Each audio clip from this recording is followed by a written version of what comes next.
I forgot to do the audio thing again, didn't I? Yes, you did. Let's try that again.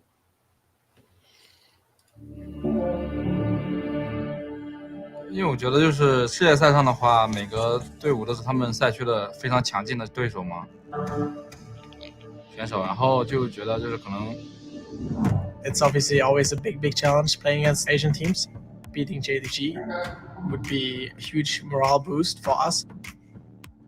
Github 的话是一个非常有大赛经验的队伍嘛，然后他们有很多成绩，然后和 Github 交手的话应该是蛮有趣的，因为 Github 是一个很有趣的队伍。What Github needs to do is very simple. We always aim for winning. It's going to be a very exciting game. 我觉得我们京东是不可战胜的。Fantastic Bramble smash to get missing out of position, but Yagao finds his way forward. 3-man! Emperor's Divide, the OPL first seed, prove exactly why. 직업이 조금 북미랑 같이 저평가를 많이 받는 것 같아서 이기면은 그게 좀 써지지 않을까 해서 그게 제 목표입니다. This world, you can win any game against anybody, so I'm really convinced that we can win against them. I just want to make sure that we make you proud. 就是也没有把他们当做最大的对手来看，所以就无所谓。假如明天打肉哥我们发挥的好的话，是可以赢下来。If top esports will try to get our spot out of the group, I'll make sure they're not getting it the same way FPX did in last year. 就让我们见识一下欧洲最强战队的实力。 CF4란 팀도 잘하는 팀이라 생각하고 저희가 지금 물러설 수 없기 때문에 我觉得他们的个人实力应该还都是蛮强的吧，不过他们比较少在前期碰撞，就 4-1 都是蛮有机会的，就可能我们自己也觉得还是有机会赢下。 어쨌든 저희가 팬분들이 많이 기대를 해주는 것도 알고 있지만 저희가 결승 그리고 또 우승까지 향하기 위해서는 저희도 천천히 저희 실력을 끌어올릴 필요가 있다고 생각하고 있어서 我觉得 Peanut 算是一个比较稳健的选手，就算他还算是有信心，因为比起威的话，他打得更稳健保守一点，所以若是我能出其不意的话，我觉得他们应该也会招架不住。 저희가 아직 갈 길이 멀기 때문에 내일 당장 질 수 없다고 생각하고요. 就小花生小心一点吧，小心我把你打成花生酱。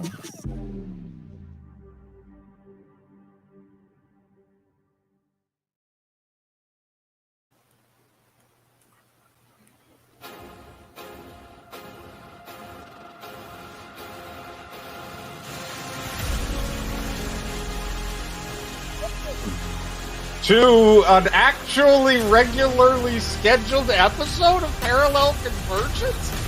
What the hell is this? You Good evening, knew. everyone.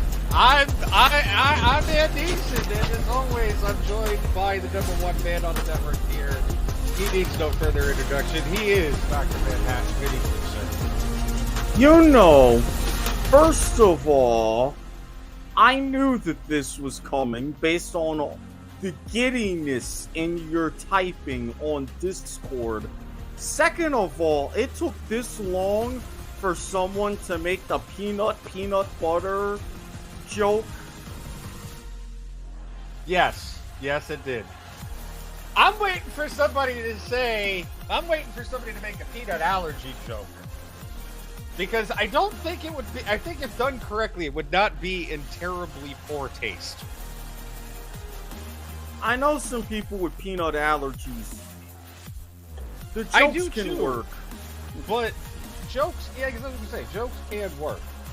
But in the meantime, welcome to Parallel Convergence. It's Connect the Dots week here on this regularly scheduled episode. We are done with week 1 of groups. And, well, you know what that means. The day that I described as, well, mostly you have been waiting for. Yes, that's right. The dot scenario grid is back.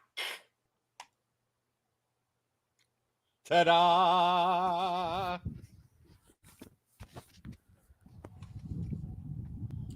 I know I'm getting a look over there like you're a little bit too excited for this. Yeah, I know with what I get excited about, I can't entirely talk at times, but still. I mean, seriously though, is this not the best part of Worlds right here? Honestly. I mean, for the group stage, yes. Although I am curious how he would manage it if Riot goes ahead in a couple of years' time and, adopts any of the format ideas that I have suggested.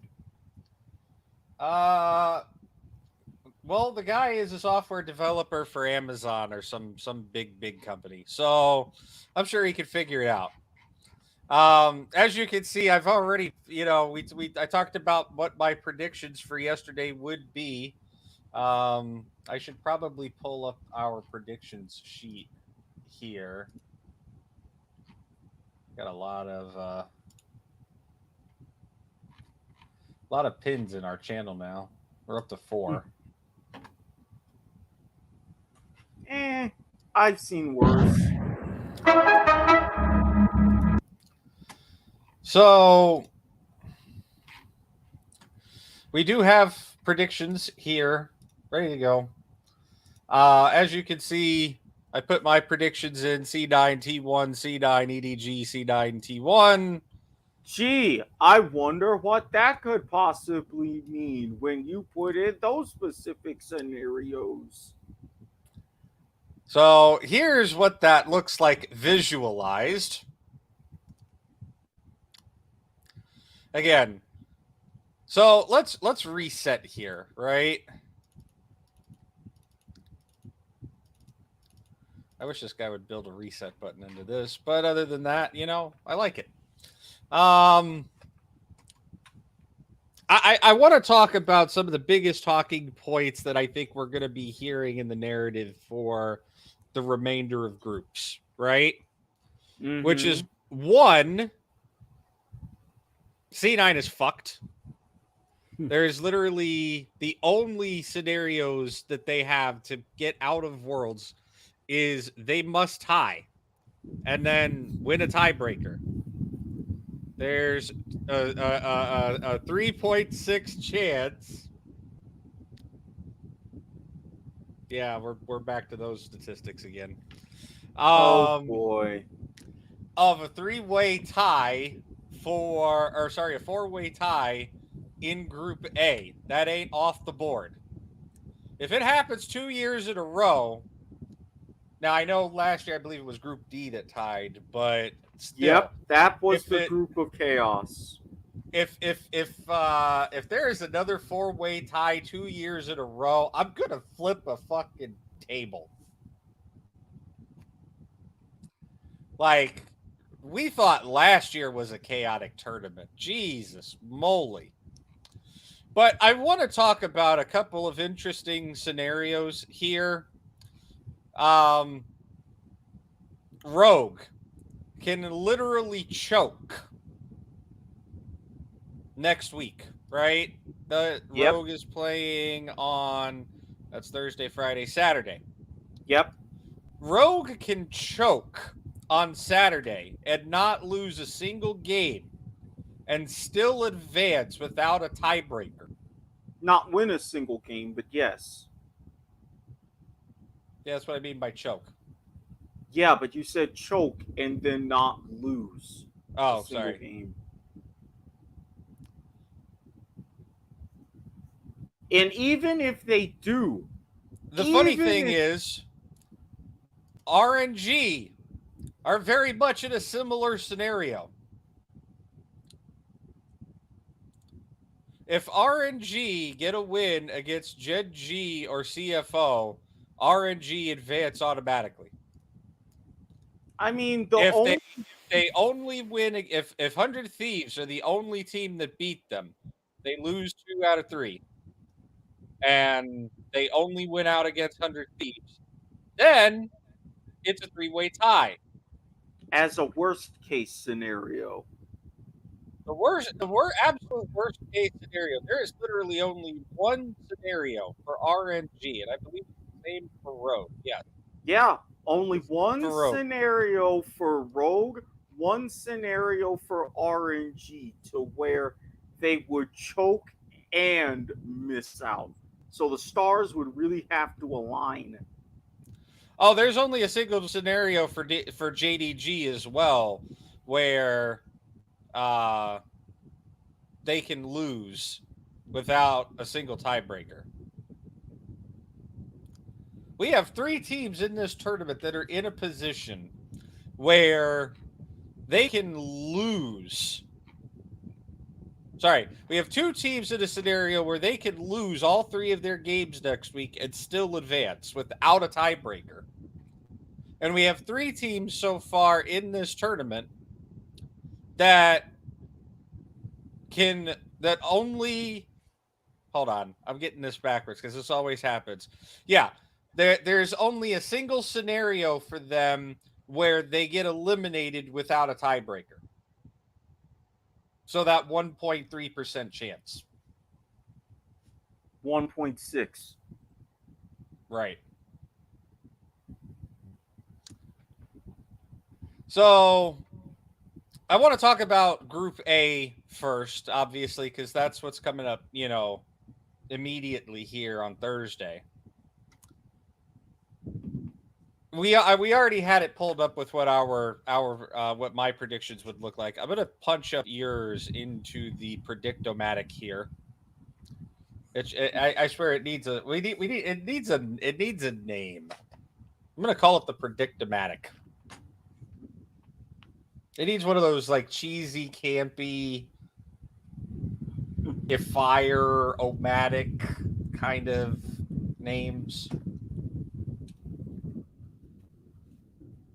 I feel like I'm getting a look.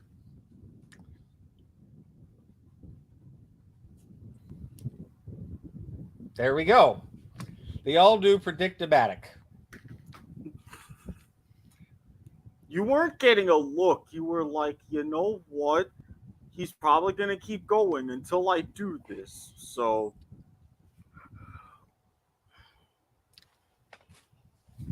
But let's punch up your predictions for day 1 of week 2 here for Group A.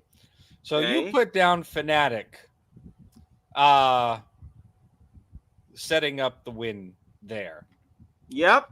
Eliminating that drama out of the gate.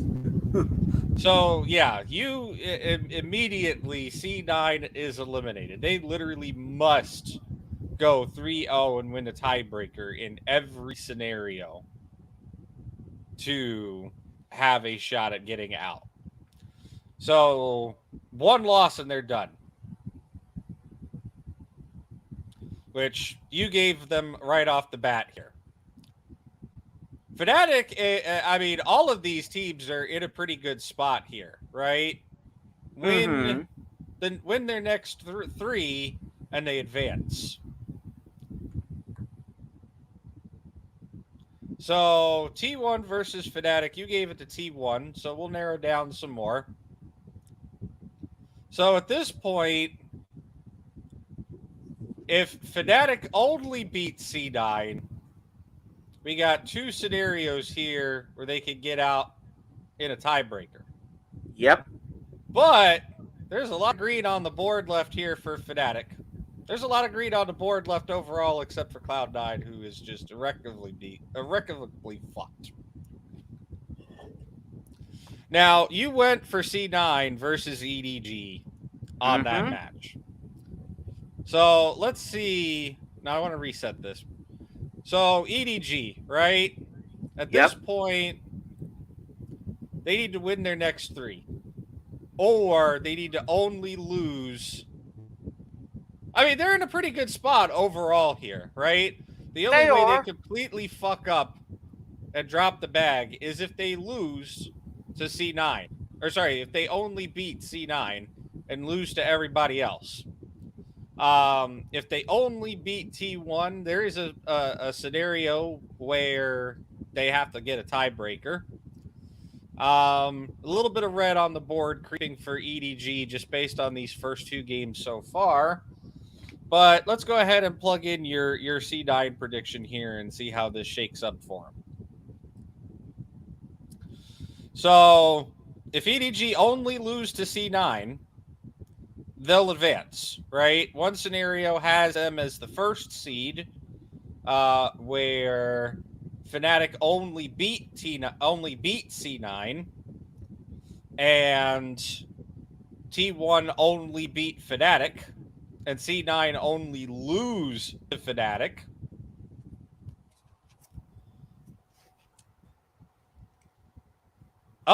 Their other C9 spot here, if they only lose to C9, Fnatic only beat C9, T1 only lose to EDG, they still get out. But Fnatic is eliminated based on, I'm going to say that's head-to-head tiebreaker probably. Because it goes based on, that's head-to-head that's head-to-head record. Head-to-head is the first tiebreaker. Right. And they've already beat C9 and Fnatic. So, yeah, they would get the tiebreaker there. Now, let's take a look at Fnatic versus EDG, right? You gave this to Fnatic. I gave it to EDG. Right. By you giving that game to Fnatic, at this point, even if Fnatic lose to T1 at the end of the day here, or even with their only loss to T1, they're advancing. Yep. EDG needs to beat T1 at the end of the day here and hope that...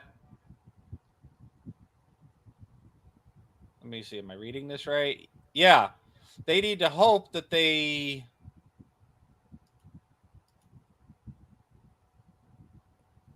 Yeah, they need to hope that C9 wins the next match. Because they go in the left column 1, 2, 3, then in that right column 4, 5, 6.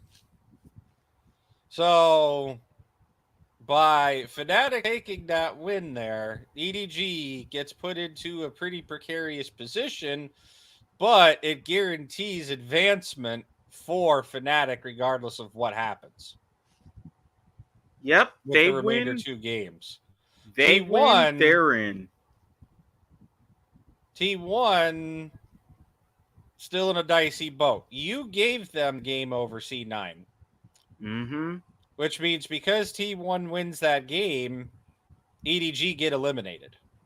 Yep. The last game of the day is dead rubber. And then EDG versus C9 doesn't really matter because at that point they're locked regardless, right? So you gave that to T1. I think at this point it's only for seeding. Yeah, it's only for seeding.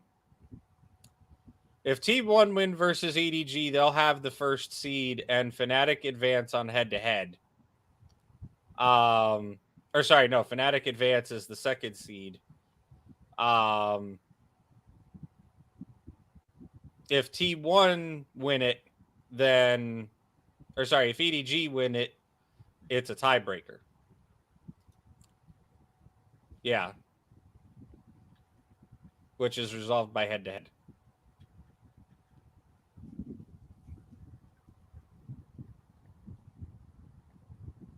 Fnatic and T1 will both advance, but they'll have to play a tiebreaker to figure out who gets first seed. Yep. So everybody will get a breather, a palate cleanse before that tiebreaker. If EDG win the last game of the day over T1.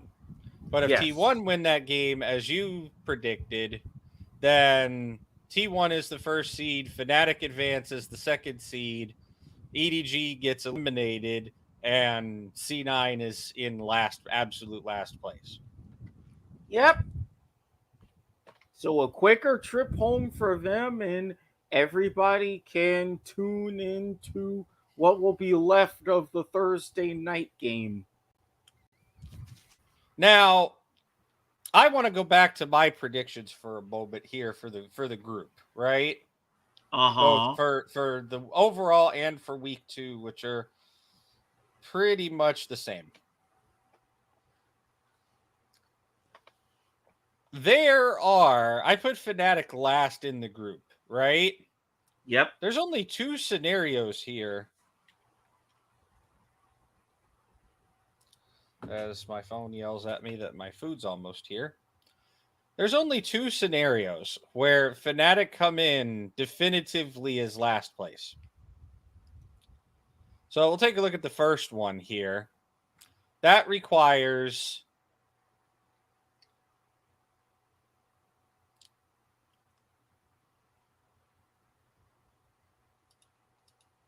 there we go. So the first one requires Fnatic to lose outright. C9 has to go 3-0. And T1 have to win out versus Fnatic and EDG. And EDG has to win against Fnatic. So again, they have to go, they're going 0-3. So basically, if T1 and C9 show up on Thursday and EDG gets that win in over the game that the two of them aren't playing each other, or neither of them 2 teams are playing, then Fnatic could be going home in last place after the very dominant start to the group. Talk about disaster if that happens. And then we have the second of the 2 scenarios where Fnatic can just come out right in last place.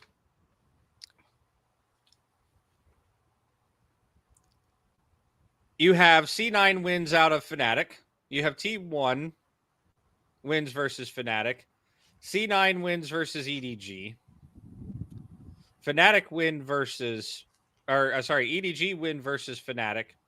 C9 win versus T1, and instead of T1 winning the game, EDG wins the game. So this last game of the day could end up being huge for Fnatic, depending on how well C9 and T1 play. Which I have said before is entirely, we talked about this last night. I said it is entirely possible for this to happen. In fact, I predicted as such. C9 T1, C9 EDG, C9 T1. And that legitimately sends Fnatic home in last place.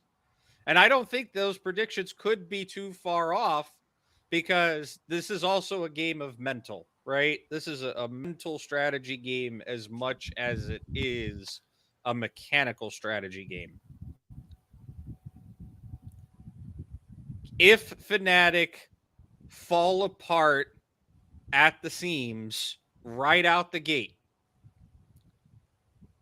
and C9 get that definitive morale boosting win right at the start of the day. We've seen EDG fall apart before, and we've seen what a powerhouse T1 can do, right? I don't think this is a scenario that is entirely out of question. It is an upset scenario by all means of the definition, but I don't think it's out of the question. And this is why I say I see it as being reasonable, in the realm of reason, but I don't see it as likely. I mean, the tone is really going to be set by that first game of the day. We talked about C9 and NA's approach and everything like that. Do they get their massages? Do they do their yoga?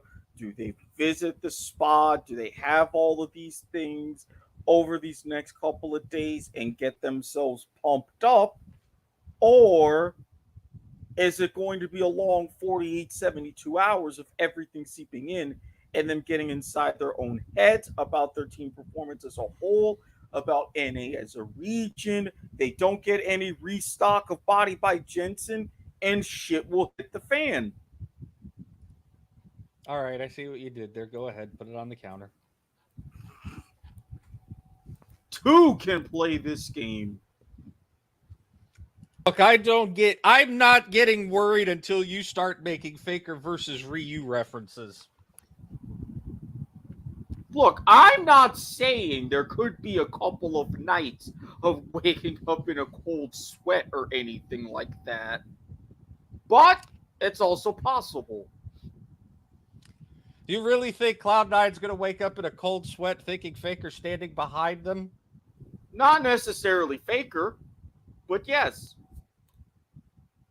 And just for that, 2 can play at this game, sir. That's a 1.5. Yes, you're welcome. Now everybody who is a betting the over-under can relax because this, for now, eliminates the possibility of a push. I don't know though. I mean, if you're C9, I don't think you're worried about Faker. I don't think you're worried about T1, right? I mean, the only way you're worried about those two teams, honestly, is let's look at these scenarios where Fnatic goes out in last, right? Uh-huh. If EDG if T1 win that game, they get first seed. That last game of the day, right? Assuming all the rest of those predictions stand up. If T1 win that game, or sorry, if T1 win that game, they're in first seed. C9 and EDG are tied, and they're playing a tiebreaker. If EDG win that game, they take the first seed, and C9 and T1 are playing the tiebreaker. And I will be right back. Give me just a moment, please. So, but this is the point. Even with that and not being worried about Faker, they're not even facing them really until towards the end of the day. So, that's a ways off. Maybe they get their mentals together. Maybe they go ahead after beating EDG and they're like, you know what? Let's go ahead. They're playing for $5,000. We can go ahead and be one of the spoilers. For anybody who gets that reference, you're welcome. But for those that don't, check out Life is Like a Game Show here on the Not a Network Network.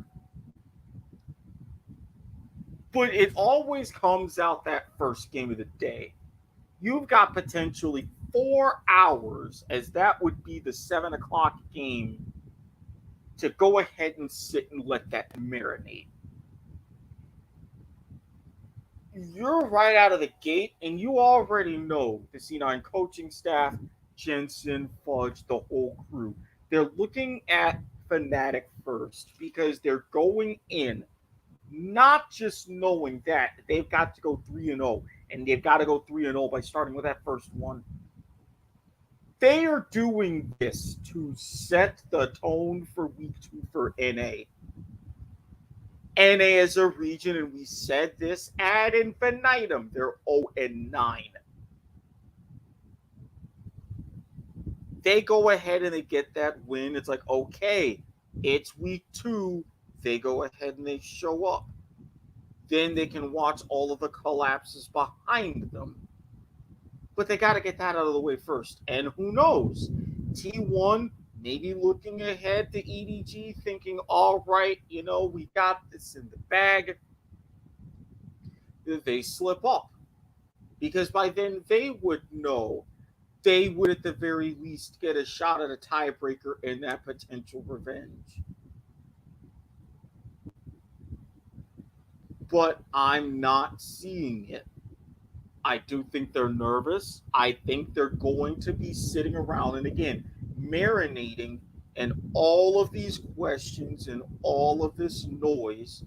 And it's very hard to shut things out in New York. everybody at the Garden talks. And they're talking a lot. I think C9 will cave under pressure. Again, I could entirely be wrong about this, but I stand by it. Have all your hopium early on, but you're going to have a hell of a lot of copium as a nightcap. Because with something like this and the way this team is playing, there's just simply something missing. And that's going to lead to a lot of questions about what exactly that is, how Cloud9 specifically get it, and then that's going to go ahead and permeate throughout the rest of the region. So you can explain to me all you want about this being likely, and of course, it's likely. It's within the realm of reason. We see all of the possibilities here. I'm not seeing this shake down this way. I'm not. So once Andesian gets back, as he gets everything settled, we will go on to the other predictions of the Predictomatic. And if I can go ahead and pull it up on my screen.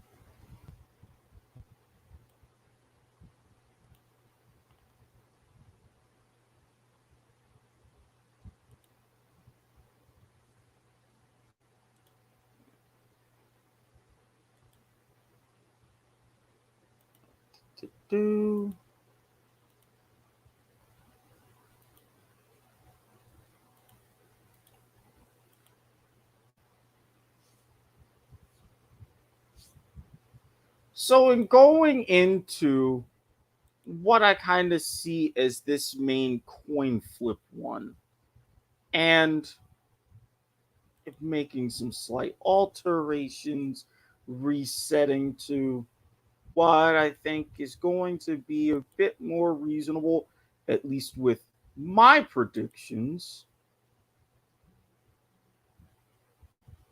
And I'm waiting for my computer to catch up because it's doing that thing again. All right. So T1 going 3-0. Now with this one, is there a possibility that after that what could be a devastating loss, 0-10, everything creeping in, knowing that T1 and Faker are coming up, say that their mentals aren't right in Cloud9, do go 0-3.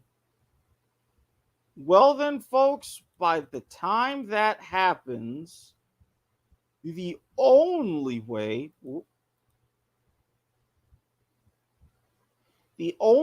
that we would see any kind of a tiebreaker, Cloud9 would have to win and then just again be playing spoiler against T1.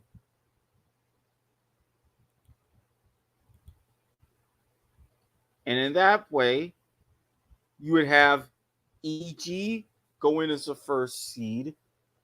Fnatic and T1 would be playing a tiebreaker. Cloud9 finishing still in last place, going home 1-5.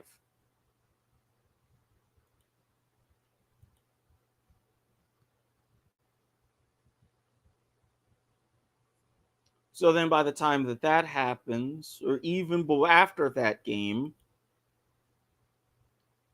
if T1 shows up and says, yes, you are going to be the DFM of this year's Worlds, you are going to go ahead and go 0-6.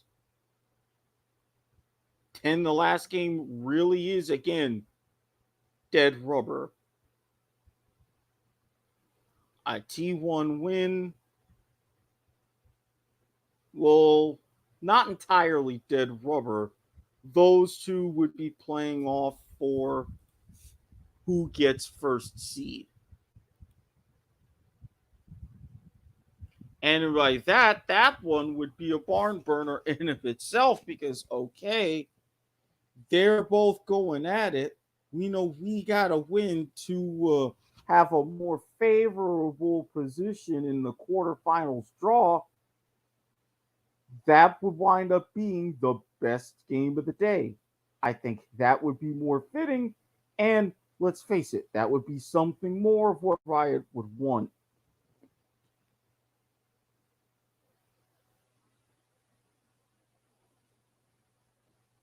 There's a kind of... Yeah, I'm here. Yeah, you missed a good game. Fuck N. Grubhub guy. Can't figure out where the fuck I live, apparently. Ended up walking on foot 4 fucking buildings over because he went to the wrong place. And I had to go outside and fucking look for him, which is why I was gone all that time. And of course, in the middle of all of that, everybody's favorite wannabe disembodied voice shows up from home or from work. I wonder if he showed up in time to get my game show reference. No, he wasn't listening. He literally just walked in the door and he wouldn't have been able to hear you anyways because headphones. Ah, well, that's probably good for all of us because I did mention one of his favorite references of all time. Oh, no.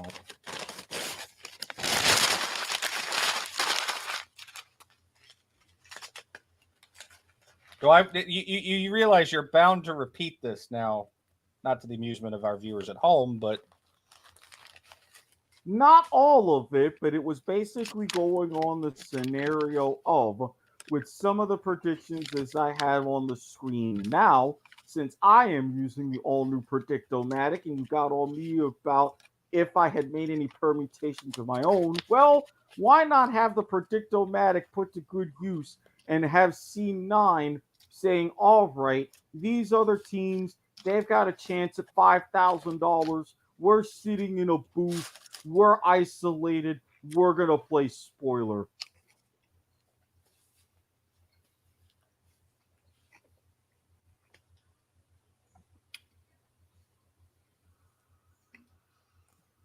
Really? Yes, really. Yeah, he would approve of that. You're the one who said I was bound to repeat it, so I did.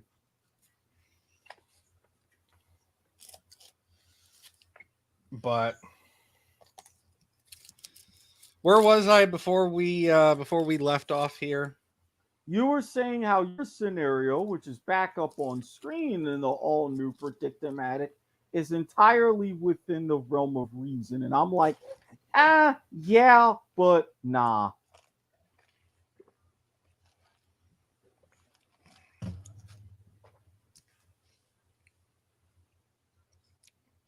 So let's reset for a moment here. Let's take a look at some interesting scenarios. Okay. Right? There are not very many in this. Well, this is Group A. There's plenty of many, but let's take a look at a couple of the. Actually, I think that is that the only one. I believe that is the only one. Yes. Let's take a look at the 1.6% chance of a 4-way tie.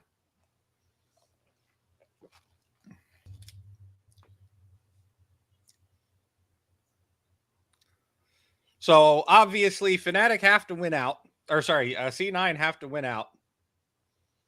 Fnatic can only afford to win over T1. EDG have to win over Fnatic. And T1 have to win over EDG. If that happens, congratulations, gentlemen, 4-way tie. I'm actually seeing a second scenario here. Yeah, go all the way on that far end. Oh, okay. Yeah, I'm sorry. There are 2 scenarios. So we're back up to that 3.2% chance. Yes. So let me see if I can distinguish. So we know C9 has to go 3-0. So it's C9 going 3-0 and the Circle of Death.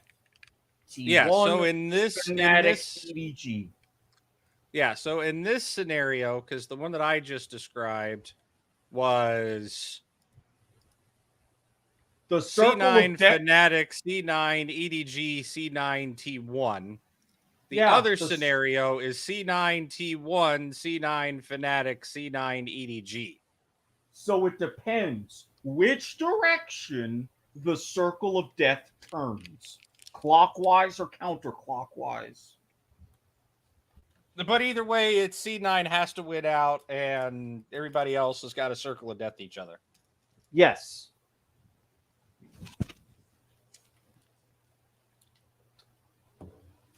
Three point 3.2% chance. I mean, Cloud9 got out of groups last year with the 3.2% chance. So, entirely possible. Look, I'm with you halfway. Do I feel a Circle of Death can happen? Yes. I still don't see Cloud9 winning out.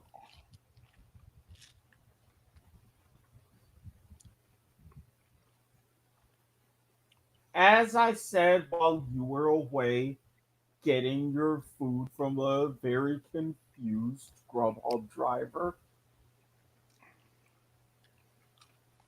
they're going to be sitting and marinating in all of these questions about their team and NA as a region. We wrapped up when? Let me go back to the schedule here. Yeah, we wrapped up on Monday. Right, yesterday. Or sorry, well, technically yesterday.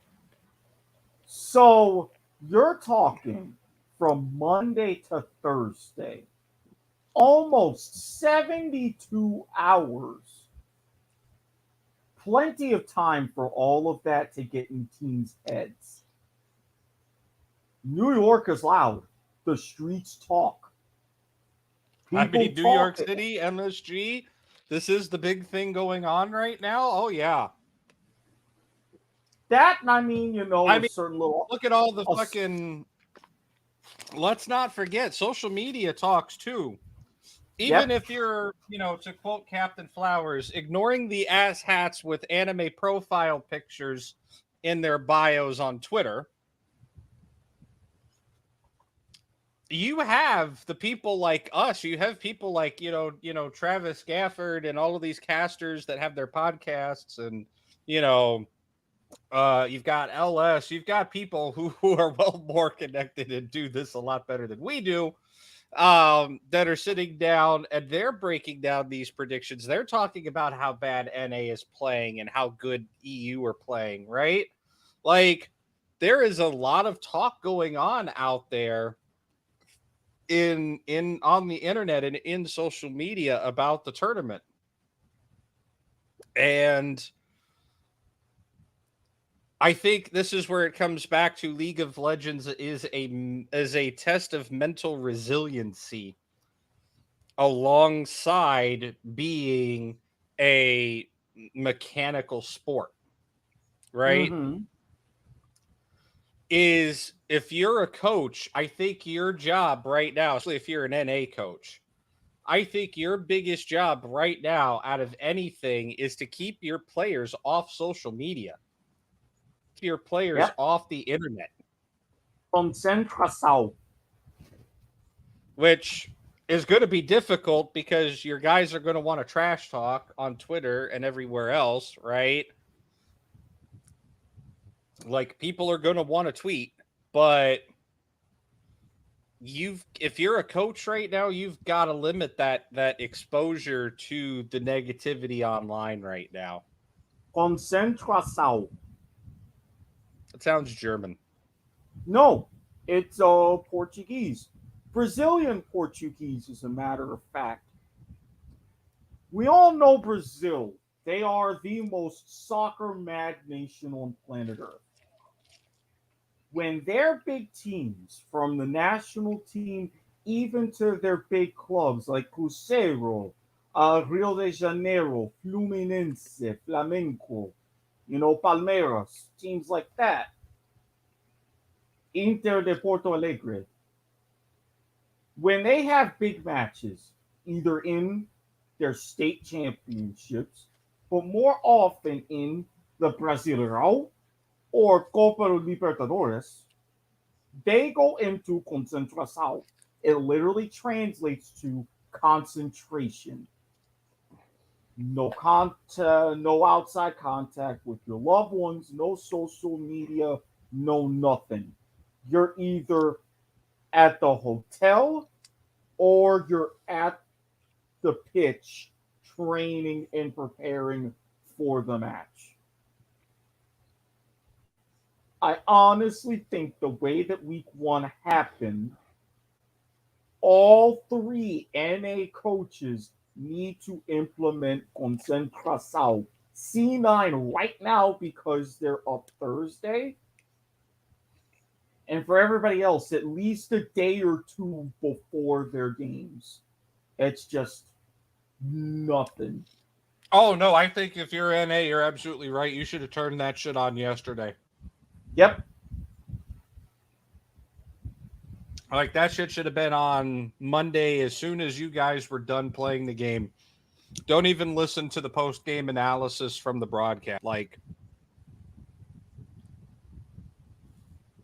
you guys know you're in a shit spot. Yep. Don't let it get in your head. Buckle down and get it done.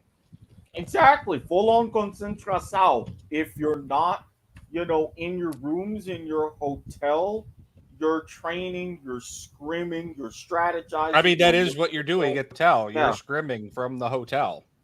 Yeah, but what I'm saying is if you're not doing that, then you're in your rooms.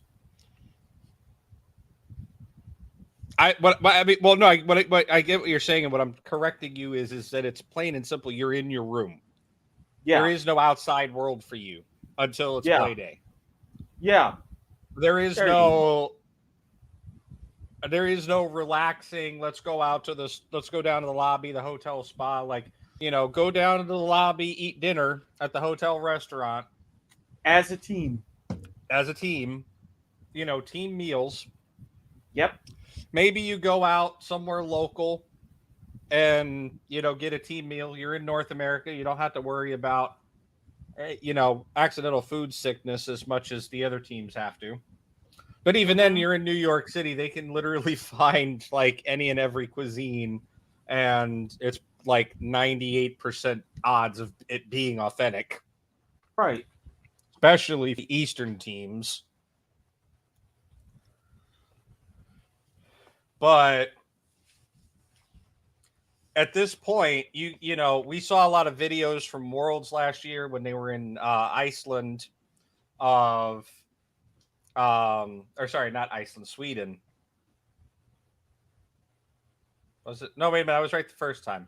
Yeah, I'm about to say it was Iceland. Yeah. Where, we see the videos of them, going to check out the mountains and the volcanoes and the hot springs and this, that, and the other. You ain't got time for that right now, buddy. Nope. Maybe the teams that are in the standing, sure, go out, see the sights, go to Times Square, be a tourist, right? But if you're a North American team, you want to be a tourist, stay behind after you get eliminated. Yep.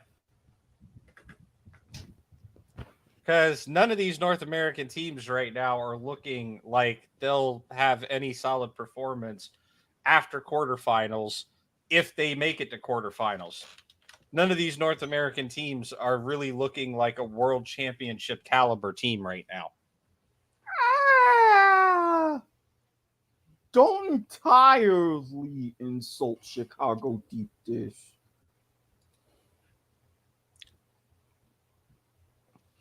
I mean, there's plenty of tourism things to do in New York and surrounding New York, as, our JT in 2002 would point out, him being from Long Island. But this ain't the time for that. You know, this is Professor Oak in Pokemon. Now is not the time to use that.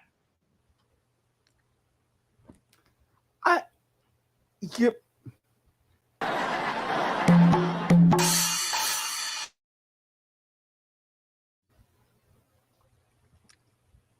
Like, if you're a North American, you need to go into complete radio silence, isolation. We are playing fucking, 18 hours a day of games right now. Like, you have got to go to that mentality. Yeah, concentração. Plain and simple. A New York minute is approximately 55 seconds. Ain't nobody got time for that. But that's where I think the North American teams are. I think you're absolutely right. If they want a chance, if they want a shot at this, they got to get their head out of their ass, and they've got to fucking buckle down and not get inside their head, right? Because this game, or at least this tournament, Worlds is a tournament, and honestly, League of Legends really is a game. Yeah, it is about, I'd say, 70%, in-game mechanical, 30% mental.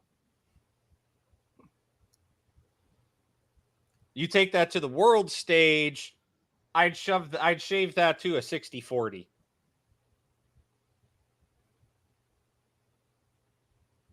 Yeah. Yeah. Those ratios sound about right. And when you start talking about best of fives, especially, deep knockout stage runs, semis, finals, that's just straight up 50-50. And not a coin flip 50-50. I mean, the game is literally half keeping your fucking cool together, half can you actually fucking execute? And keeping your head together while you're executing. Because there's a point in time in playing this game where keeping your cool transcends more than just outside of the game environment. Which is why I say for a normal player, it's about 70-30. Because, yeah, you can tilt while you're in a game, but honestly, tilt is pretty easy to recover from. You just take a couple of deep breaths, focus on an objective, and, pull your head back, right? Mm-hmm. On a professional stage, that's a lot harder said than done. Or sorry, that's a lot easier said than done. It's a lot harder to do on stage than you might think. Yeah, a lot harder done than said. And there's exponential variables that can get thrown on top of that as well, right? Like if you're playing up against a power, like look at Damwon Kia last year, right? If you were playing against Damwon Kia, you're sitting there like, holy shit, these guys are fucking 11-1 in Worlds right now. I got to go up against, if you're the mid laner, I got to go up against fucking Showmaker. One like micro fucking unforced error and I'm done. Right? Like, you have players in this game like Faker who command that level of respect, that level of extra paranoia, if you will.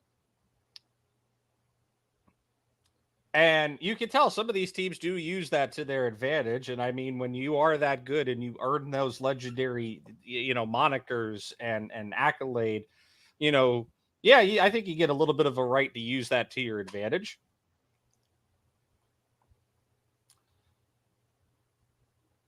It's like, oh shit, I'm about to go one-on-one with Curry. I am fucked. Right? Yep.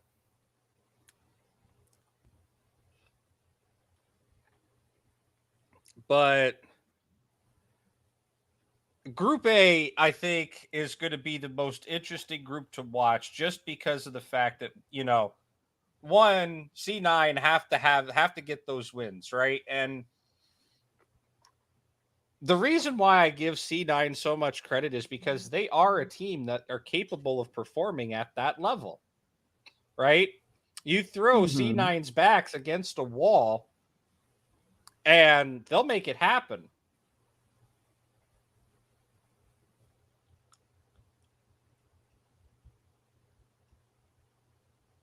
So I fully expect Cloud9 to show up on Thursday and pull the 3-0.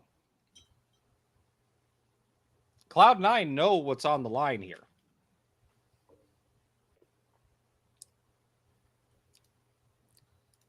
And because they know what's on the line, and because they're that team that historically, when you look at them and you look at their results, when they have to play games where it's on the line, like it is here, right? More often than not, they come ahead in those games. I mean, do we have to go back to last year? Do we have to go back and talk about the 3.2% chance of them getting out of groups and they made it?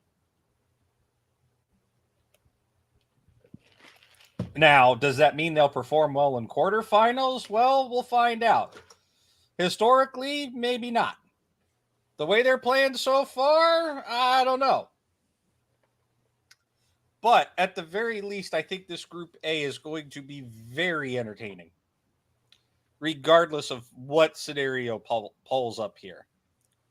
Because the only way somebody will get outright eliminated next week, or the only way that all three of these teams, or all four of the teams share, I should say, of getting outright eliminated next week is if they lose all three. Yeah, C9, one loss, and they're done. Okay, sure. But the rest of these teams, there's not a lot of red on the board for them. Nope. Unless they really lose the next three, right? If EDG only beat Fnatic, yeah, they're in a couple of tough spots. Same if Fnatic only beat C9. Same if T1 only beat C9, right?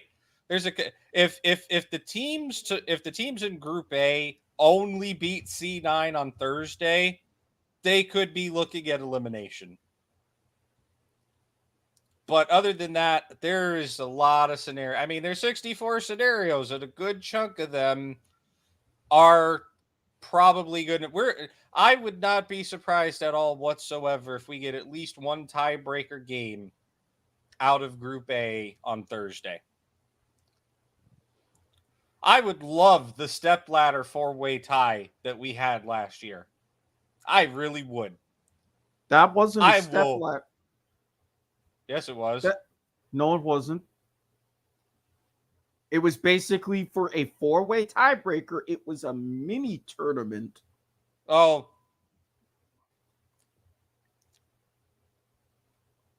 You get what I'm saying, though. Yes, it would only be a stepladder if it was a three-way tie. But I would love to see that happen again. The fact that it's even a possibility on the board is amazing. Right? Because we don't have that. Let's see. There is one single scenario on the board that I can see.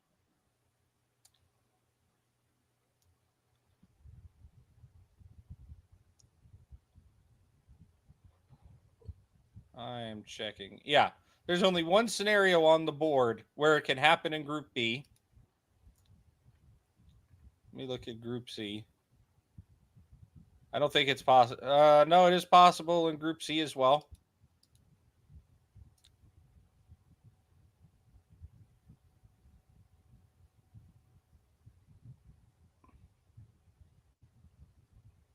And in Group D.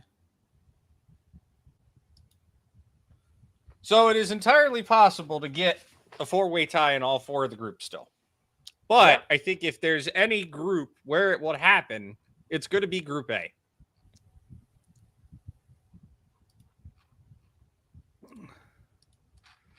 I kind of said it at the beginning, right? At the beginning of when groups were drawn, the Group A was probably going to end up being the chaotic group.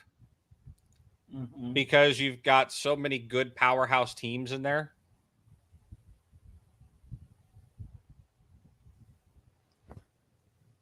If I got to eat my words on Thursday, then so be it. But it wouldn't be the first time I've done it on this network. But I'm telling you, the chaos is going to show up on Thursday. And I see you putting up that predictions made moments before disaster. Look, I did it for myself while you were gone. I'm doing it for you too.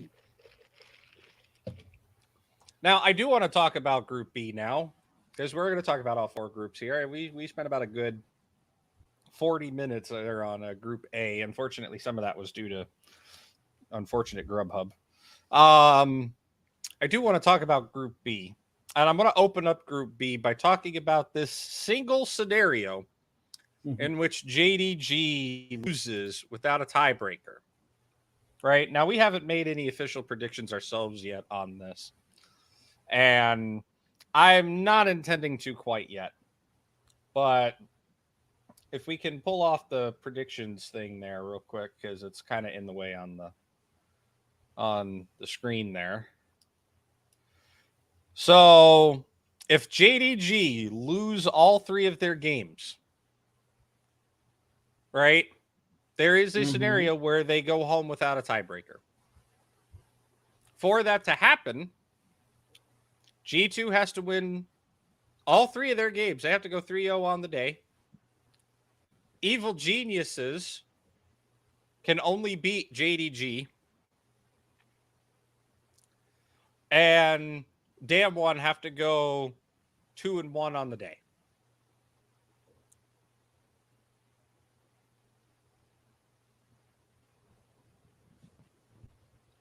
I'm not saying this is entirely out of the realm of possibility,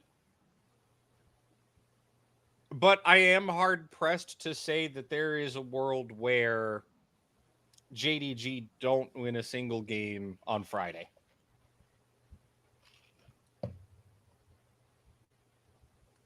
I can see JDG going 0 for the day. I think what could more likely happen, and we're going to look at the inverse of this here, or about as close to a mathematical inverse as you could probably get. The single scenario where if JDG lose all 3 of their games, they still advance with tiebreaker.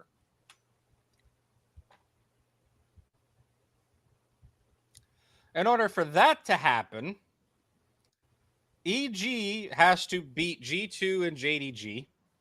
Damn One Kia has to go 3-0. And G2 has to beat JDG.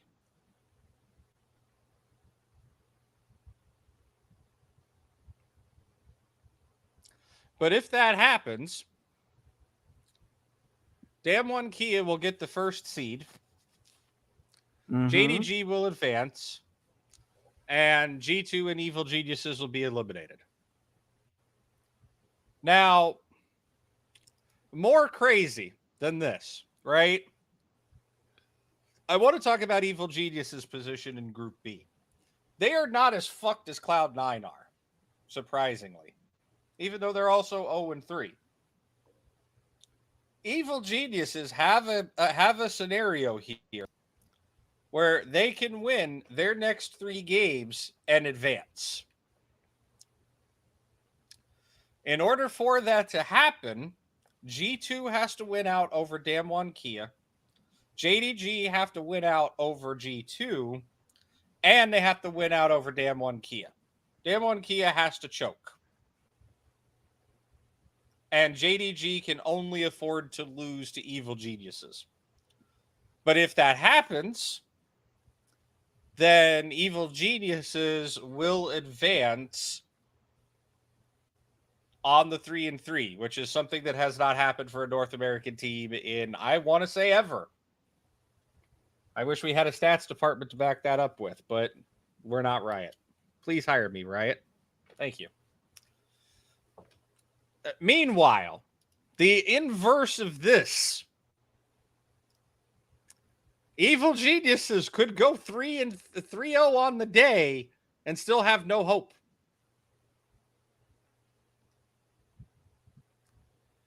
And in order for that to happen,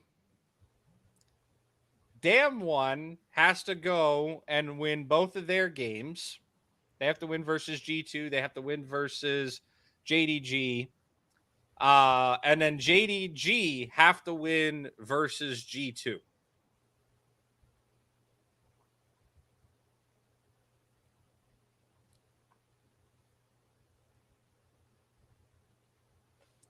Which JDG and Damn One Kia will advance. That will be a tiebreaker game, since there will be a tiebreaker game there, because as you can see, it doesn't say first seed. So there will be a tiebreaker game there for seeding purposes, but Evil Geniuses will be eliminated because they don't have the head-to-head record. Because I believe they would be 3-3. Damn One Kia would go 4-2, and so would JDG. So yeah, they lose out to tie 4-2 record from JDG and Damn One Kia. And it would once again be the curse of NA 3-3 in group stage.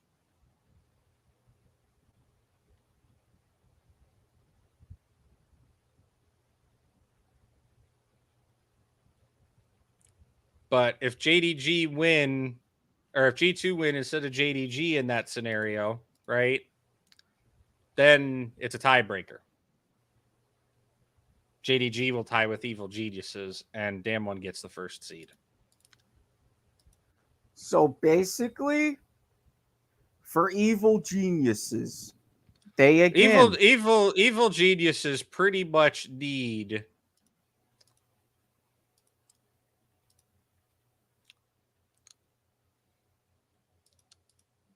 trying to see So if for- I can. For Evil Geniuses, it would come down to the third game of the day.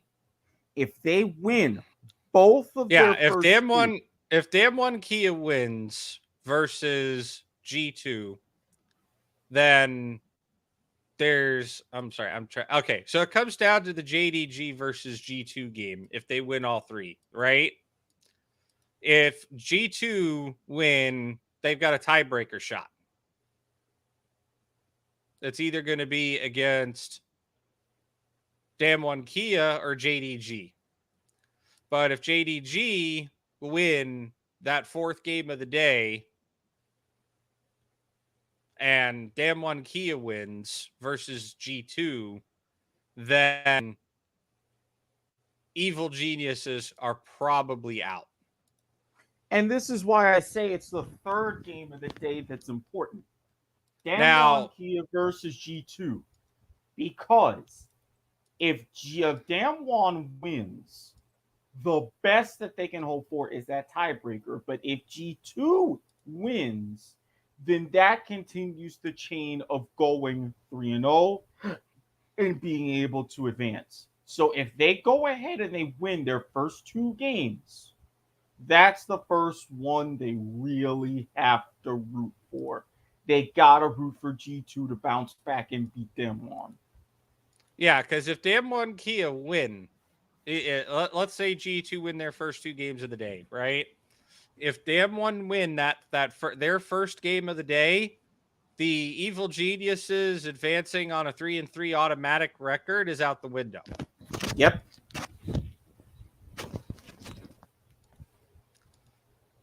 So they want G2 to win that game. Now, the next game coming up here, again, really, Evil Geniuses are kind of rooting for G2 to lose. Yep. Like, they need G2 to choke. Even if they only beat Damn One, right? Which is important because that's what they have to do in order for Evil Geniuses to have that shot of advancement. If G2 upset Damn One, but get beat by everybody else, that's good for Evil Geniuses. But you're absolutely right. This third game of the day here is going to be super important for Evil Geniuses. Because at this point, like I said, if Damwon, or like you said, if Damwon win, they're looking for a tiebreaker. Right? Mm-hmm. Majority of the scenarios on the board say that tiebreaker for EDG. If G2 win, they still have to win, right? They have to absolutely win against Damwon. But if G2 win, their hopes are looking a lot better. If Damwon win, however, they're looking a lot worse. Yeah. Because even if, say, they split their first two, specifically, they've got to win their first game. They've got to beat G2. Even if they split and lose to JDG, that They've third got game one is, shot. They've got one shot, but G2 has to win. So that's why that third game of the day is going to be crux. But if Damwon win it, they're out. Yep. So they will know how they do really early. If they lose their first game, they're done. But if they win, then if they lose their first game, right? Yeah, they are absolutely done. They absolutely have to beat G2. There is no scenario on the board for Evil Geniuses where they can win on, or they can get out with the G2 loss. Now, let's take a look. I got to find it. There it is. Let's take a look at our four-way tie scenario for this group. Evil Geniuses have to win outright, which isn't entirely outside the realm of possibility, especially if we're going down this rabbit hole, right? Mm-hmm. G2 have to only lose to Evil Geniuses. Yeah. So Damwon Kia have to choke and only beat JDG. And if that happens, four-way tie. If Evil Geniuses and G2 show up on Friday, and if the West show up and the East are still asleep, because that's legitimately what it is. Yeah. If the West show up and the East are asleep on Friday, we've got a four-way tiebreaker.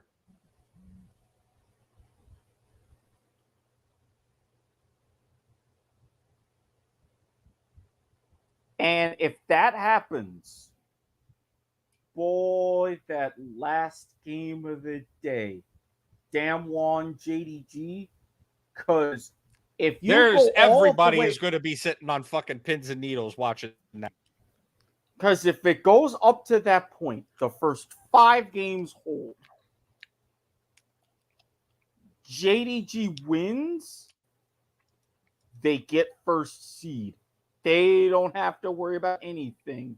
But Damwon is in last. All hell will rain down in parts of Busan if that happens. And you and I both know that. And then if Damwon decides, okay, we were literally fighting for our lives, which they would know, then they would go ahead, win, most likely a banger, to get that four-way tie. Yeah, if Damwon are up against the wall and they're like, shit, if we lose this, we're out. If we win, we're forcing four-way tie.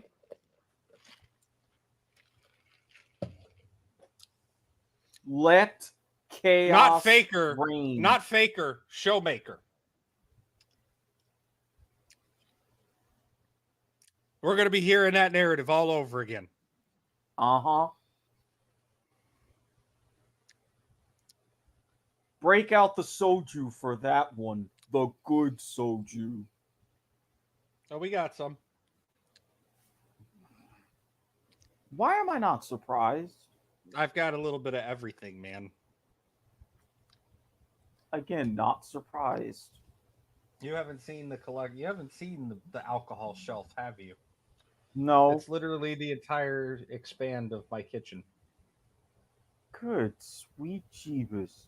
Yeah, we have a lot of alcohol. And to think, I only drink like twice a year. Despite being time number 3.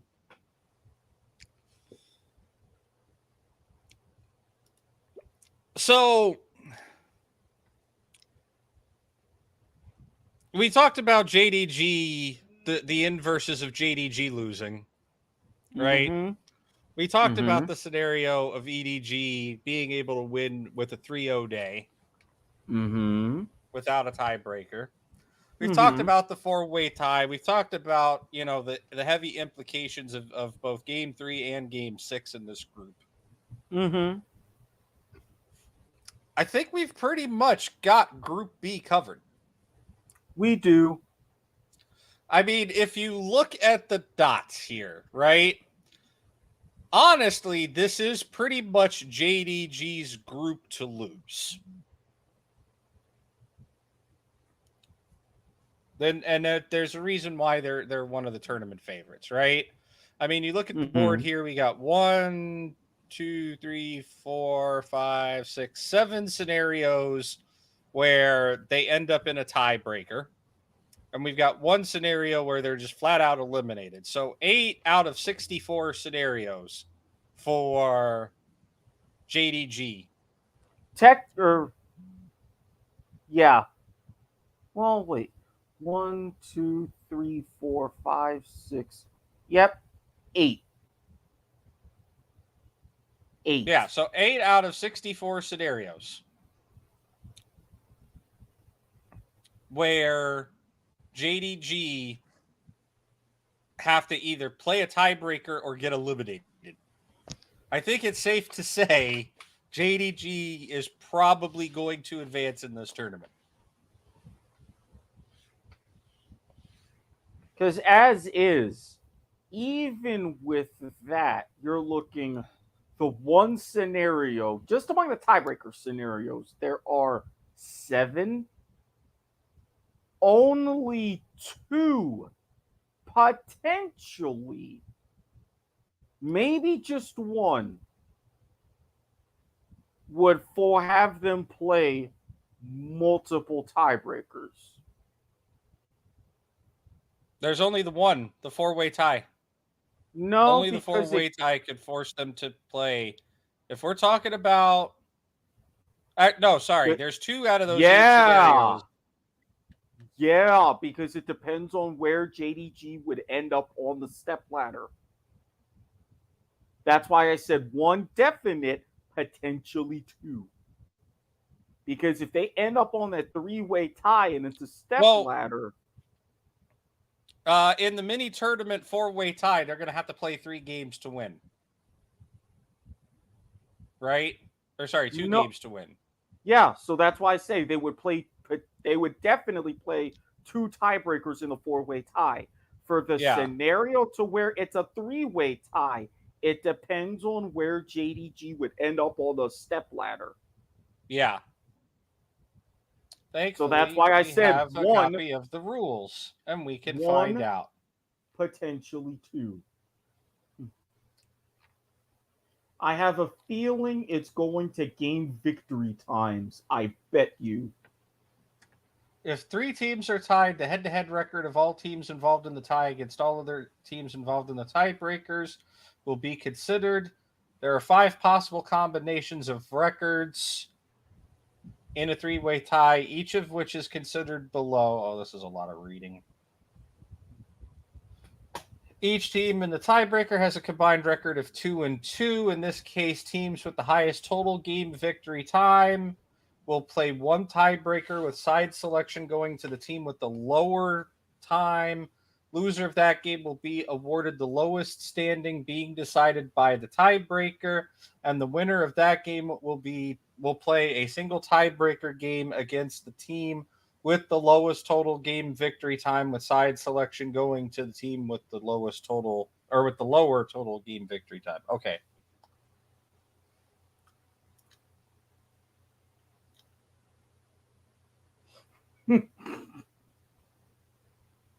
So the two slowest teams play each other. Yeah. Slowest and then in a 2-2 tie. In a 2-2 tie. Yes.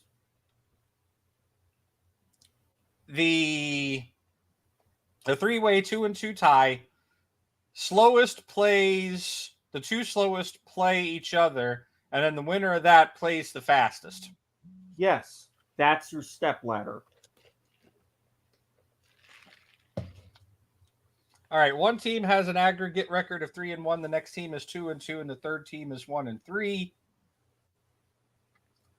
In this case, the teams with the 2-2 and 1-3 records will play one tiebreaker game. The loser of that game will be awarded the lowest standing. The winner of that game will play a single tiebreaker against the 3-1 team. The winner of that second tiebreaker game will be awarded the highest standing. The loser of the game will be rewarded the remaining standing. In all cases, side selection belongs to the team with the better aggregate record. So again, stepladder. It's just different ways of deciding who is where on the stepladder. Two teams have an aggregate record of 3-1, and the third team has an aggregate record of 0-4. The team that is 0-4 is awarded the lowest standing, and a new tiebreaker is declared amongst the two teams with an aggregate record of 3-1, utilizing the two-way tiebreaker procedure, which is just a standard play game. Side selection goes to the faster team. Right. If they have if they're tied on the So in this case, with this specific scenario for this three-way tie, JDG would be against. So the tie would be G2, JDG, and Damn One Kia. Yes. So if they only if they only beat Evil Geniuses, that puts them at 4-2. Well, no, I'm just considering the three-way head-to-head. So they would already be 2-0 against Damwon and G2.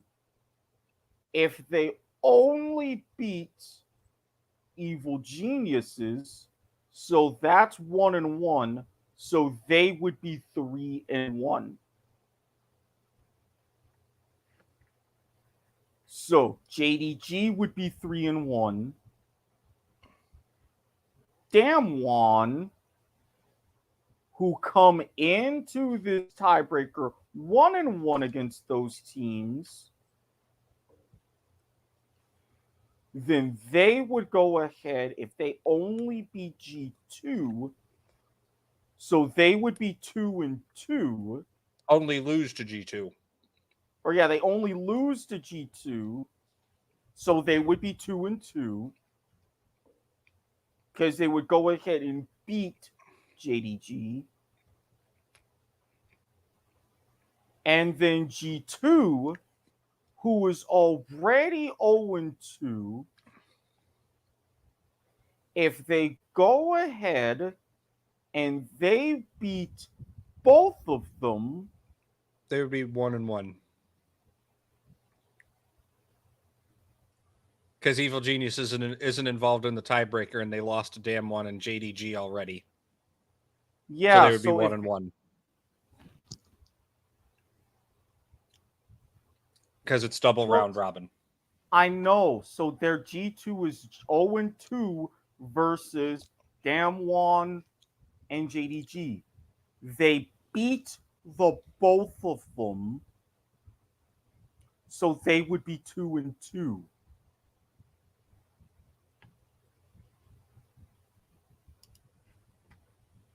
So we got a 3-1 and 2-2, or So 2-2s. I'm double checking because that seems They don't have a little... scenario for that, so that's why I'm double checking. So Damwon is 1-1 among those two. They lose to G2, so they would be 1-2, but they would beat JDG.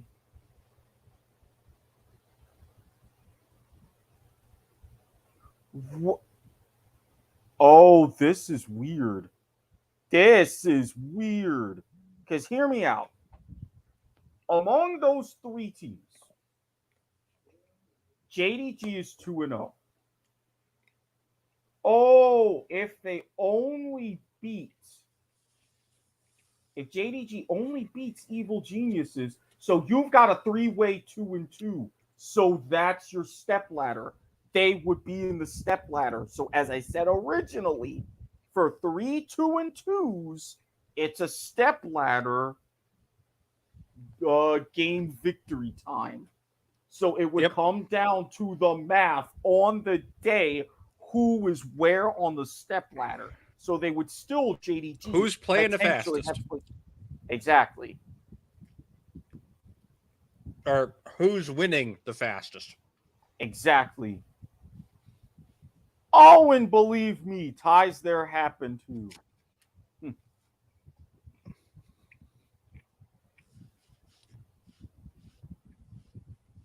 Yep, because it would be the double circle of death. Believe me, the all-new Predictomatic accounts for these things. If they say, hey, all three of them tie, it's like, fucker, you've got a step ladder. Yeah, the all-new Predictomatic is very good at this thing.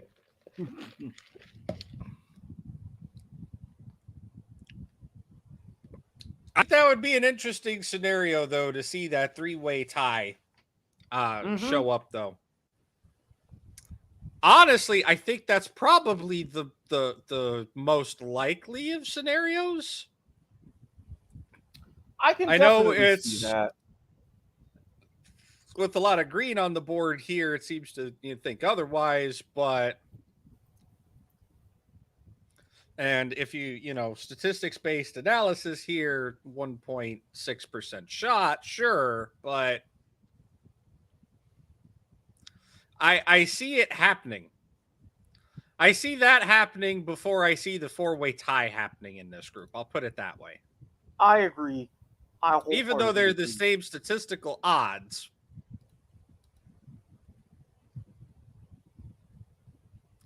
If you're basically saying every game is literally a 50-50 chance, yes, they have the same statistical odds. However, we know that this is not in a vacuum, and these games are not literally 50-50s. Right. Now, I do want to talk a little bit here about Damwon.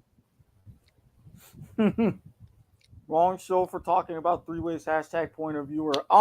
You don't want to give this man something.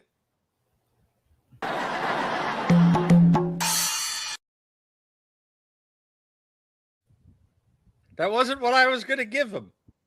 I'll give him one for that, especially because we're not talking about Canada. And yes, I say that on purpose. Now, I said that Damwon Kia are going to come out of this group in first place, right? So I want to look at the scenarios where Damwon don't come out in first place, or where they can, or sorry, where they still can come in first place, right? And there's a few of them actually. Our first one, we have a seed. Actually, we've got a couple of them here, where Damwon win all 3 of their games and can come out as the first seed. And we've either got JDG advancing in seconds, or in this scenario here, G2 and JDG tie. Let's take a look at that, actually. So for this scenario to hold up and for Damwon to come out in first place, JDG, this is one of those situations where JDG has to choke out and lose all 3 of their games on Friday, right? G2 only affords to lose to Damwon, and EG can only beat JDG. That will force a tiebreaker between G2 and JDG. They'll play a single game tiebreaker.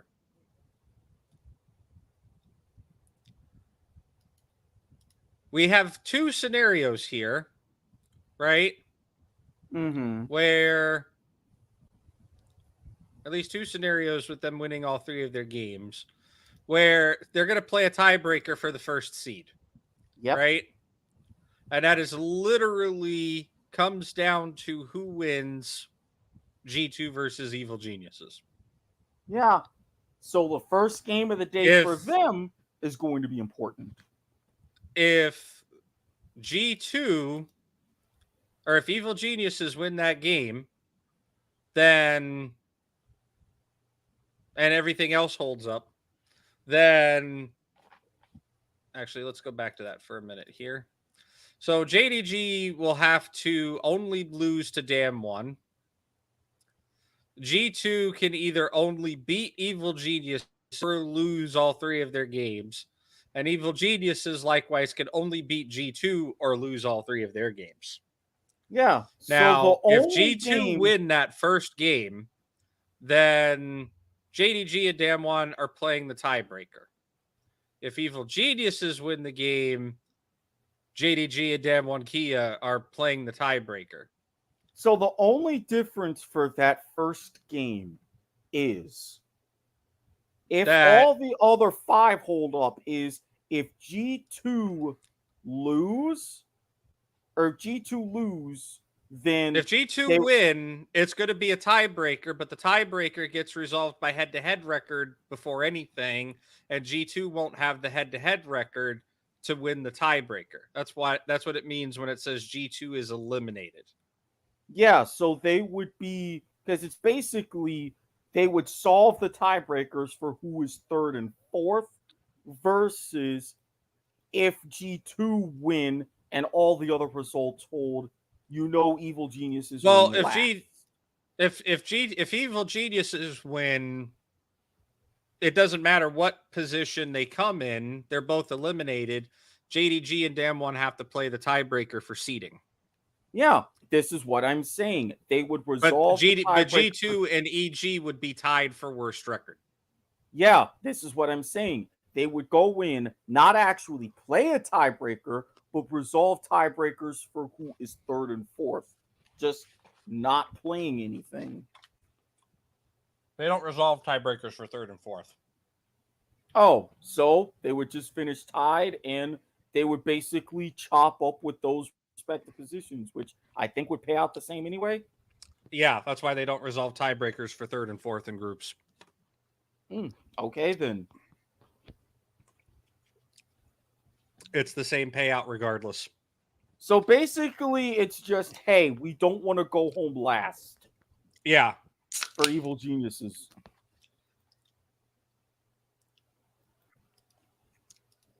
Because if G2 win there, then, yeah, it's already a bad start to the day for Evil Geniuses.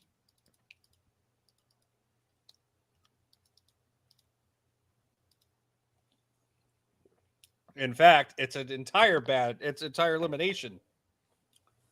They have to win out versus G2 if they want a shot. So, yeah, that first game of the day is very important. Now, if Damwon Kia only lose to G2, right? Which is the 3rd game of the day. there is a scenario where they can still manage to get out in first seed. For that to happen, Evil Geniuses have to win versus G2. In fact, they have to go 2-1 on the day. They can only lose to Damn One Kia. And then Damn One Kia only lose to G2. So basically, it's Evil Geniuses, G2, and Damn One Kia going 2-1 on the day. And if that happens, Damn One Kia will get first seed. Now, there's a possibility that if they lose to Evil Geniuses, something similar will happen where they could take the first seed, even if Evil Geniuses win all games and JDG choke out, which we already talked about a little bit previously. And then Evil Geniuses are playing the tie for second, which I don't give them very good odds on. I mean, it depends on how bad JDG is choking, right? If they're like just barely edging out kind of wins, then I don't think Evil Geniuses gets much of a shot against JDG. But if JDG just flat out like choke, then I could potentially see Evil Geniuses taking that tiebreaker.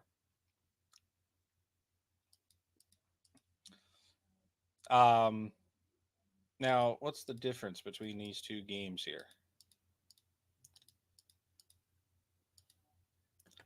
Okay, so the difference is legitimately the first game of the day. If Evil Geniuses win, JDG and Evil Geniuses tie. If G2 win, G2 and JDG tie.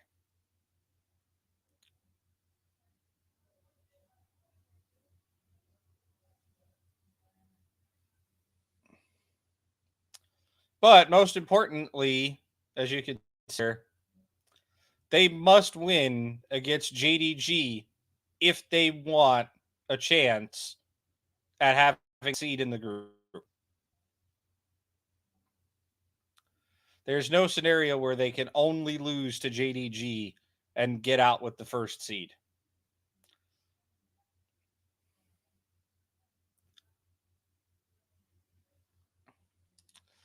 So that's Group B.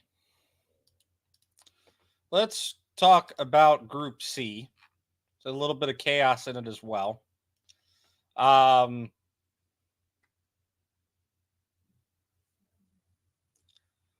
in a very similar situation where they can win all 3 games and either advance with no tiebreakers or still get eliminated on the 3-3 curse.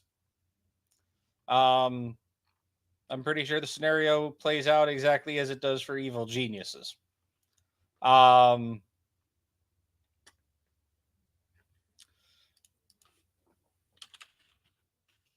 In fact, I am going to take a look at something real quick here because... Yeah, so literally the standings are exactly the same between Group C and Group D. The teams are different. So... Or sorry, between Group B. Group B, Group C, and Group D literally all have teams at the same standings. So it's literally copy-paste names at this point, right? So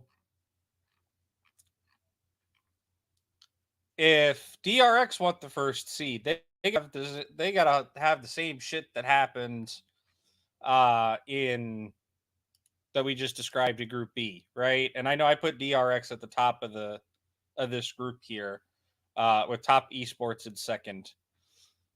I think Top Esports have a capability to advance. They don't have a lot of greed on this board, though. They are sitting in third place in the group. They've got an uphill battle, right?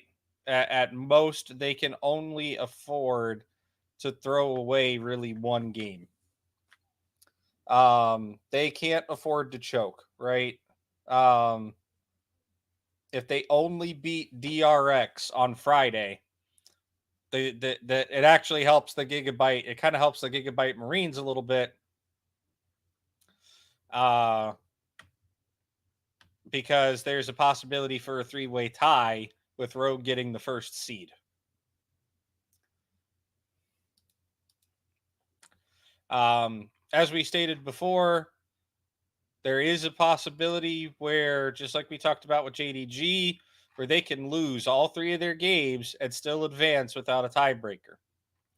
Again, for that to happen, Gigabyte Marines or GAM absolutely have to show up, right? I'm pretty sure that is Gigabyte Marines.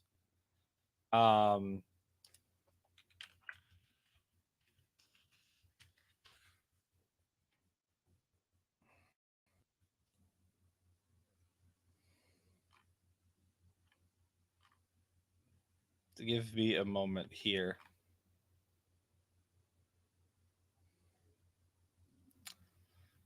Yeah, that is the Gigabyte Marines. I knew I was right. They're just apparently now they're called GAM Esports due to sponsorship changes.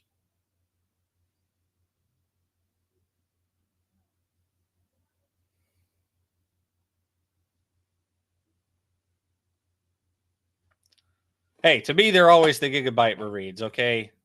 So I had to do a quick look up on that because I knew that had to be Gigabyte.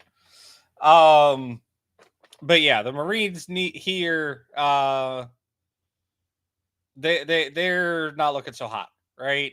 But if they manage to go on a hot streak on Friday, and Rogue just completely cool their jets,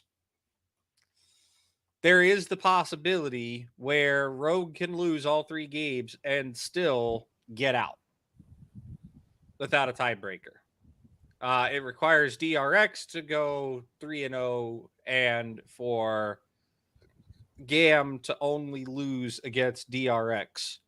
And then for Top Esports to pick up their game over Rogue, which, allows them to lose all 3. Realistically, in this group, I think Rogue will win over Gigabyte Marines. Top Esports haven't been playing so hot, but neither have the Marines. This game here could be a toss-up. If you go back to when they played their first game in the double round robin, Top Esports won. So I'm going to go with historical data and say that Top Esports will win again. So the only possibility from there is, again, either... Gigabyte Marines have no possibility if they lose this second game. The only possibility I was talking about is that one yellow dot for Rogue.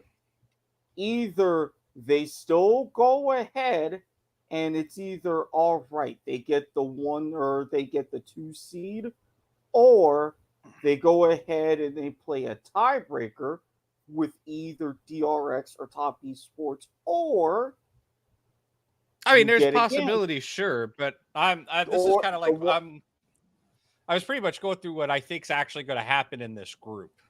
Okay. I know you had stepped away for a few minutes, so I don't know how much you've heard or not. Not a whole lot until you came back and was saying, all right, you're finally talking about the intriguing scenario with Rogue. Yeah, so in Group C, this second game is going to be a little bit of a coin flip, I think. But Top Esports won over GAM in the first round robin in week 1. So I'm going to go ahead and slate them in here. Okay. And we could leave it blank as well. As a matter of fact, I think we'll do that. We'll skip the results of this game. DRX versus Rogue. I think DRX this time around are going to win against Rogue. It was a very scrappy win the first go around, but I think DRX have learned their lesson. Obviously, I expect them to show up against Gigabyte Marines. I expect Rogue to be able to take the game off of Top Esports again. Again, Jackie Love is just completely underperformed here. If Jackie Love surprises the shit out of us and like returns to form in week 2, again, I'll eat words. No problem.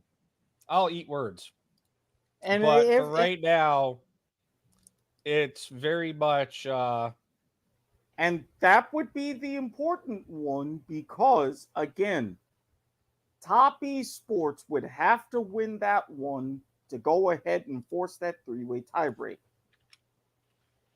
If Rogue wins, it's like, okay, either they get first seed outright, worst case scenario, depending on the last game of the day, it's tiebreaker.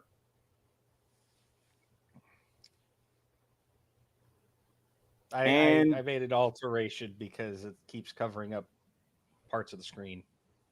Okay, that works. So our last game of the day, Dragon X versus Top Esports. I expect Dragon X to show up at 3-0 the day, which leave us in interesting scenarioville for Gab versus Top Esports, right? Mm-hmm. If GAM win, we'll go ahead. If Top Esports win, it's a tie, right? Actually, yes. It's a tie, but GAM is definitively in last place. Yes. If GAM win, then Rogue and DRX are playing a tiebreaker. Yep. And Top Esports and GAM are sharing the 3-4.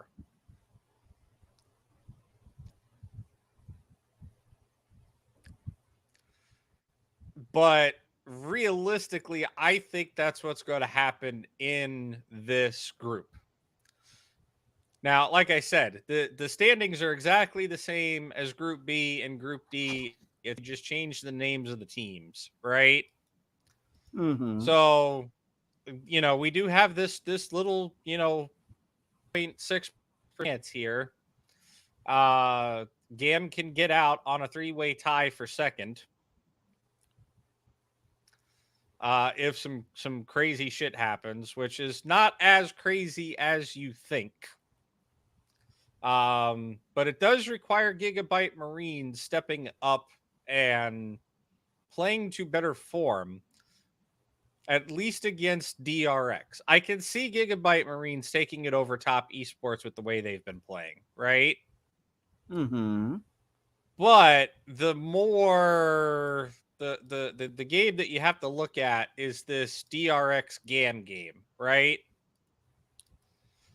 If the Gigabyte Marines, even if they lose to Rogue, if they beat Top Esports, they can go into Champ Select versus DRX and say, hey guys, we're not out of this yet. This is our last chance. If we win here, there is a possibility of a 3-way tie. So I gotta put a mild asterisk about that.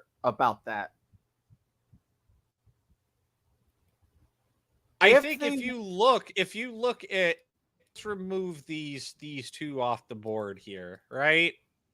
I think it is very, very much plausible that Rogue will win versus GAM again. Yes. GAM can win versus Top Esports. Yes. I mean, we could see that circle of death closing itself, right? Yes. Top Esports won the first one. GAM can take the second one. Rogue can win over DRX. We've seen him do it already. I don't think this result here is entirely out of this fourth game being this important for Gigabyte Marines is entirely out of the realm of possibility. But now, Gigabyte Marines winning over DRX is something else entirely. Now, you have to factor in, change that Rogue win to a DRX win. You see what happens. Then they're screwed. They have to root for Rogue Game 3 after beating Top Esports. Have to. No, don't get me wrong. 100%.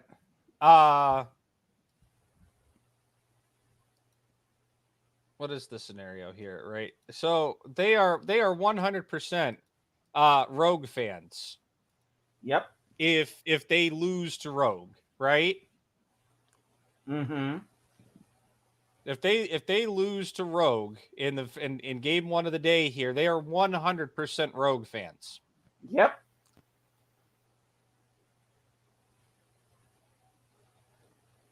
That's like that one year T1 carried Cloud9 out of quarterfinals or into quarterfinals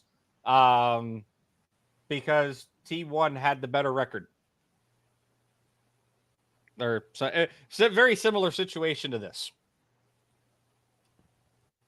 I'm sure we've got the access to like every world stage ever here. We probably go back and find it, but visualize it. But you know, a New York minute is approximately 55 seconds at time for that.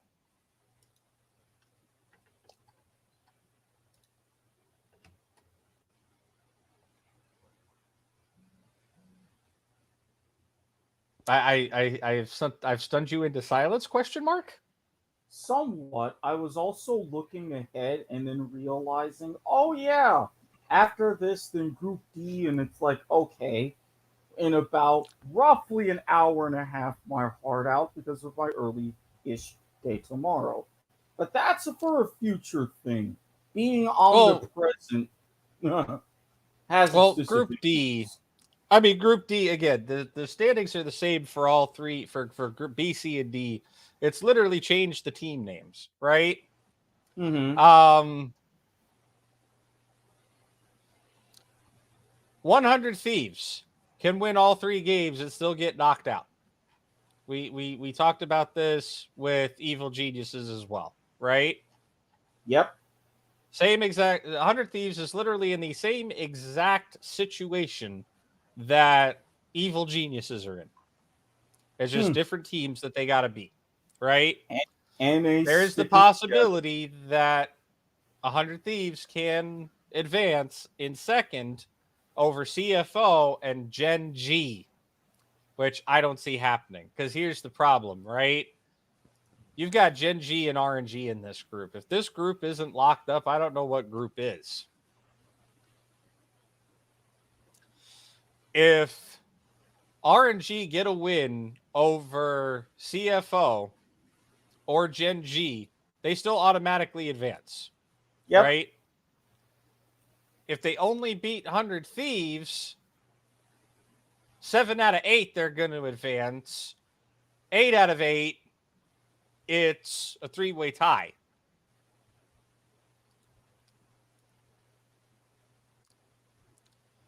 Gen G, in order for them to come out of this in first seed, though, which is where I initially put them, it's the exact same scenarios as we described for Dam 1.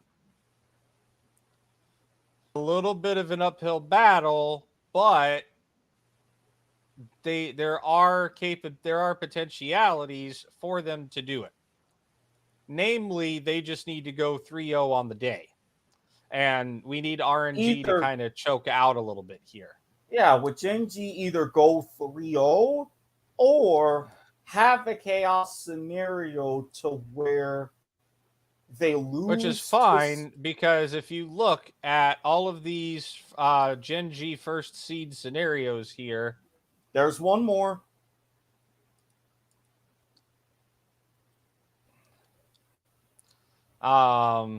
I can't show all of them, but the majority of them here. Yeah, it's pretty much RNG. There is a scenario where RNG only. There are 2 scenarios where RNG only lose to Gen G, and there's the tiebreaker for first, right? Yeah. Now, in order for Gen G to strike out on first seed, pretty much need RNG to choke. Yeah, because for Gen G, they either go 3-0 or one specific scenario to where they go 2-1, but Actually, never mind. They've got multiple scenarios to where they have to go at least 2-1, but they cannot lose to RNG. Yeah, that's the same as Dragon X, right? They cannot lose to the team in first place if they want the first seed. So, RNG versus Gen G, which is the very last game of the day. This is a group where scheduling was done properly. I will put it at that. Because this is going to be a group where all 6 games in the group, regardless of what happens, will have an impact, right? Yep.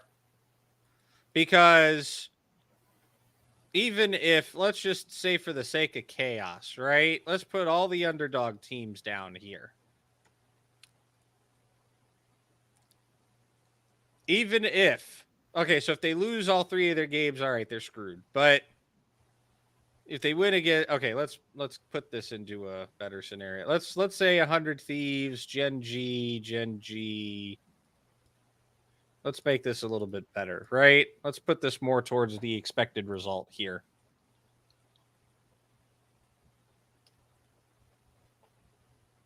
RNG versus Gen G is a very important game for those 2 teams, right? Because if RNG win, RNG get the first seed. But if Gen G win, it's a tiebreaker. Yep, tiebreaker.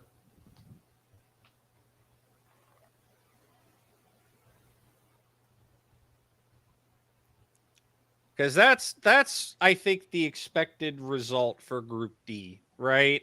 100 Thieves will finally win over CFO, even though they lost to them the first go around.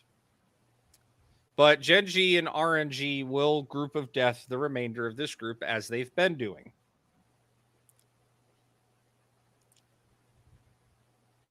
I would like to point out, we have not predicted a single group where somebody is going to get out undefeated.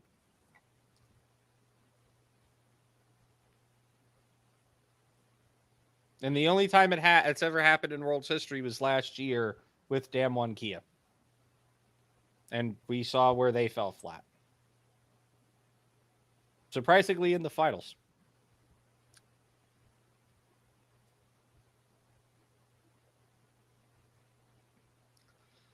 But I don't think we have enough of dominant powerhouse teams where somebody's going to go out undefeated, right? Because we do have, 3 teams that are still capable of pulling that feat off. And out of all 3 of them, I think the only one that could reasonably do it would be RNG. And I think RNG are going to have their week 2 jitters.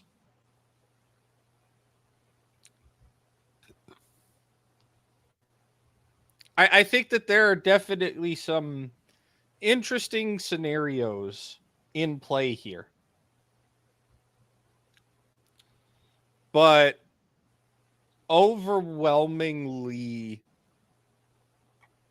I think we see, at least talking about groups B, C, and D, right? Because Group A is literally Group of chaos, right? But I think in groups B, C, and D, it's very much a fight between the top 3 teams in each group. There are capabilities for the third place teams currently in each of these 3 groups to have a reasonable shot to still get to quarters.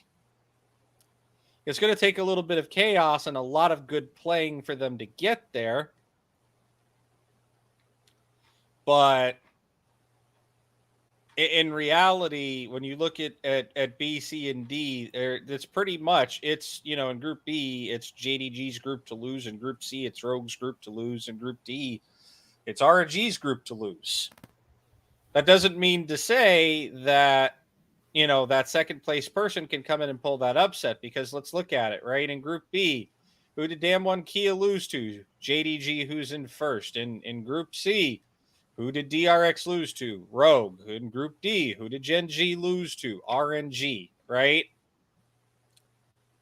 They've only got that one loss, and it's against the undefeated number one in that group, which, if you watched some of those games, they were pretty close in some of those cases. So I'm expecting Group 2 to get very interesting, especially because, and I keep saying this, I know I say it a lot, but it's all about mental, right? Some coach, these coaches backstage are probably going to have the foldy sheet if they don't have Wi-Fi and they don't have this website themselves pulled up. Because I have heard of, coaches and broadcast and, actual Riot people using this website.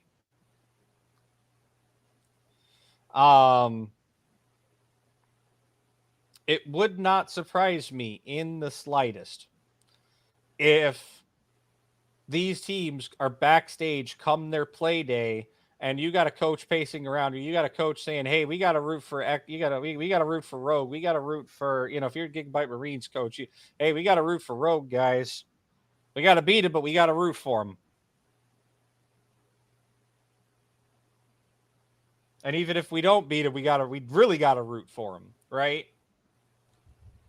Like, these scenario breakdowns are also a big part of that mental resiliency of the game.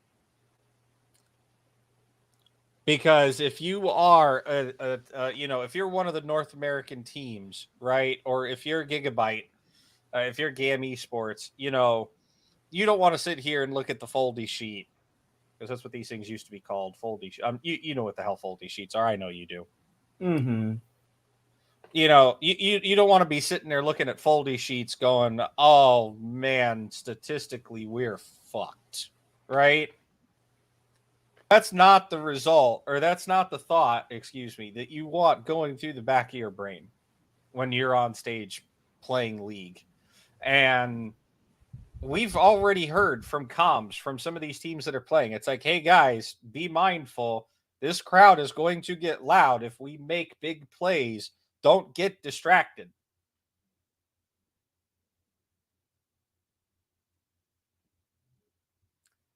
You have crowd noise when you make a big play or you get big play dunked on, right? Posterized, if you will. But it is definitely not the thought you want in the back of the head, right? Because that minute turns into an Atlanta minute. Oh, that's the wrong button. That minute turns into an Atlanta minute, which is 65 seconds of you sitting there thinking, "Ah, shit, we're fucked." Yeah, the downtown connector in Atlanta is also fucked, but not as fucked as 100 Thieves is. To go to what GT had to say in the chat. Yeah, 100 Thieves definitely needs help, period. I mean, look at where they are in standings here, right? It feels as dirty as a New York Jets fan rooting for New England or Miami. Hey, you know what? I unfortunately have to start rooting for New England on my fantasy predictums for BWSR, because it's 3 weeks in a row now that me not rooting for New England has cost me winning the fucking week. Not to mention, he needs to be thankful that I reminded him, "Hey, you've got the week on lock." Yeah. Had you gone ahead and Had I picked New England, you would have lost, buddy. Oh, no. I have an even better one for you. Yeah. I know why he's thanking me. I know exactly why he's thanking me. So going into the Monday night game, I had all of the statistics and everything updated in real time. I see there were some changes on the sheet. Not only did he change or did he put in his survivor pick finally, but he changed the Monday night game. He switched over to Vegas. Had I not stopped him and literally told him, you're shooting yourself in the foot, neither of you would have won the week, and it would have been hairy. Ouch. Although Harry needs a win, man. I feel bad for Harry. Poor man's getting hosed. Only in the overall pick'ems, if you go and look at his Are You Serious standings, you wouldn't feel so bad. But hey, this foldy sheet is written in JavaScript. Go away.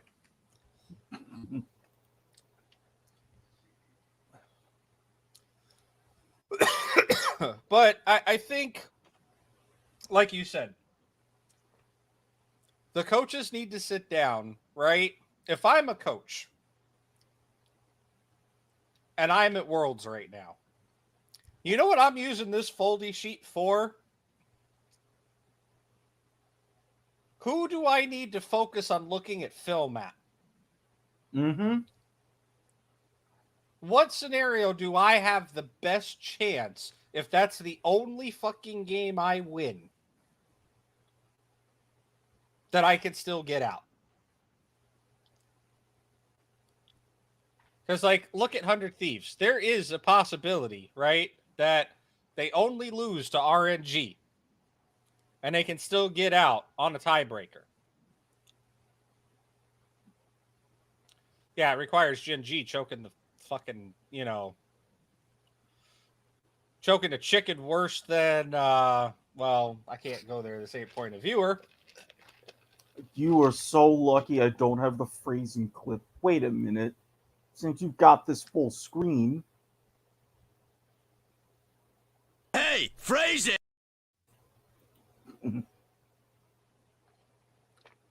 Yeah, we use the same colors almost. Almost. Yeah, if I'm a coach, I'm looking at these foldy sheets. I'm like, okay, I see my chances. What game do I need to really double down and focus on? What game do I really need to put the extra time in on film and on analysis and, so on and so forth. Especially if I'm one of these bottom two teams. What is going to give me the best odds of winning? And I'm making damn sure that my players don't look at this. Maybe I call a team meeting and I say, look, here it is in green, yellow, and red. Or red, yellow, and green. And just like very casually and very quickly go through it. Just so that, they get a little bit of the seriousness knocked into them if they don't have it there already. But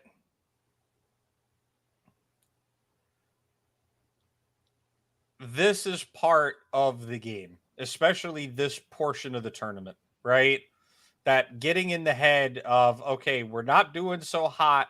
We really got to focus and double down on X, Y, and Z, right? We got to make sure that we're, actively engaging in the early game. We got to make sure that we're actively looking for objectives. We have to make sure that we're not overextending our position in lane for trades. Jackie Love. Oops, did I say that out loud?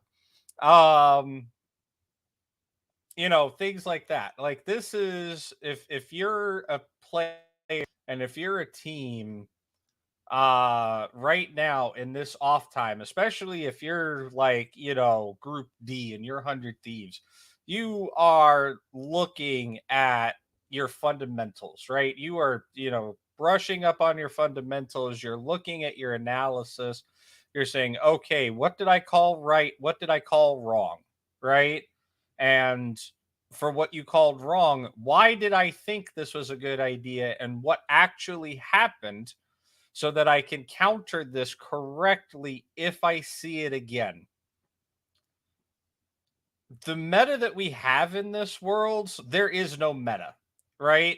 You can say that the top, like there are certain picks that must be contested or must be banned, namely the Aatrox, maybe the Caitlyn Callista, but generally speaking, I mean, we talked about this yesterday, right? 101 champions out of 161, and technically it's 160 because Udyr is disabled for Worlds. He's not allowed. Won't see him because he got reworked. He wasn't available the patch that teams played their regional qualifiers on, aka summer playoffs. So we won't see Udyr. So it's 160 champion pool, and we've already seen 101 either picked, banned, or some sort of presence in at Worlds so far. It is the highest on record. The previous was 94, I believe I said it was. So there is no meta here, right? If you've got 101 out of 161, technically 160 champions that have shown up, you can't sit here and say there's a meta, right? You can't sit here and say, oh, well, it's going to be the, UB Misfortune versus the Caitlyn Morgana lane again, or, something like that, right? Or the Aphelios, Aphelios Alistair, some whatever, flavor the bot lane was last year. Like, this is not a stale meta. This is not a locked meta. Everything is very fluid, right? And I think if you're a coach, you also use that to your advantage, right? This is the tournament where you can definitely dig deep into some of your veteran players' champion pools. Because I don't want to say that there isn't a wrong answer, but there definitely isn't a right answer, if that makes any sense. To pull Dr. Manhattan off for a moment, I know you had to step away. There isn't a wrong answer, but there isn't a right answer to a counter. Like, if you think it works and it traditionally works, it's not like there are just champions that are so weak, so underpowered, so whatever that they don't fit in the meta, right? Because if we saw that, or if that was the case, then we wouldn't see teams willing to experiment or willing to ban the champions that they have so far. Like 101 out of 161 is a pretty big deal. Yes, we have champions that clearly we're seeing contested or picked or played every game, right? We're seeing a lot of the Aatrox. We're seeing Jackson Fiora rise in prominence to counter the Aatrox. We're seeing a good share of Aphelios and Caitlyn in the bot lane. Where the mid lane is all sorts of, it's a cluster there, right? There you've got the cluster of Talia, Azir. We've seen Faker play Lissandra quite a few times. I mean, let me pull up Game of Legends, right? Because Game of Legends has got a pretty good read so far on what we've seen here. By lane.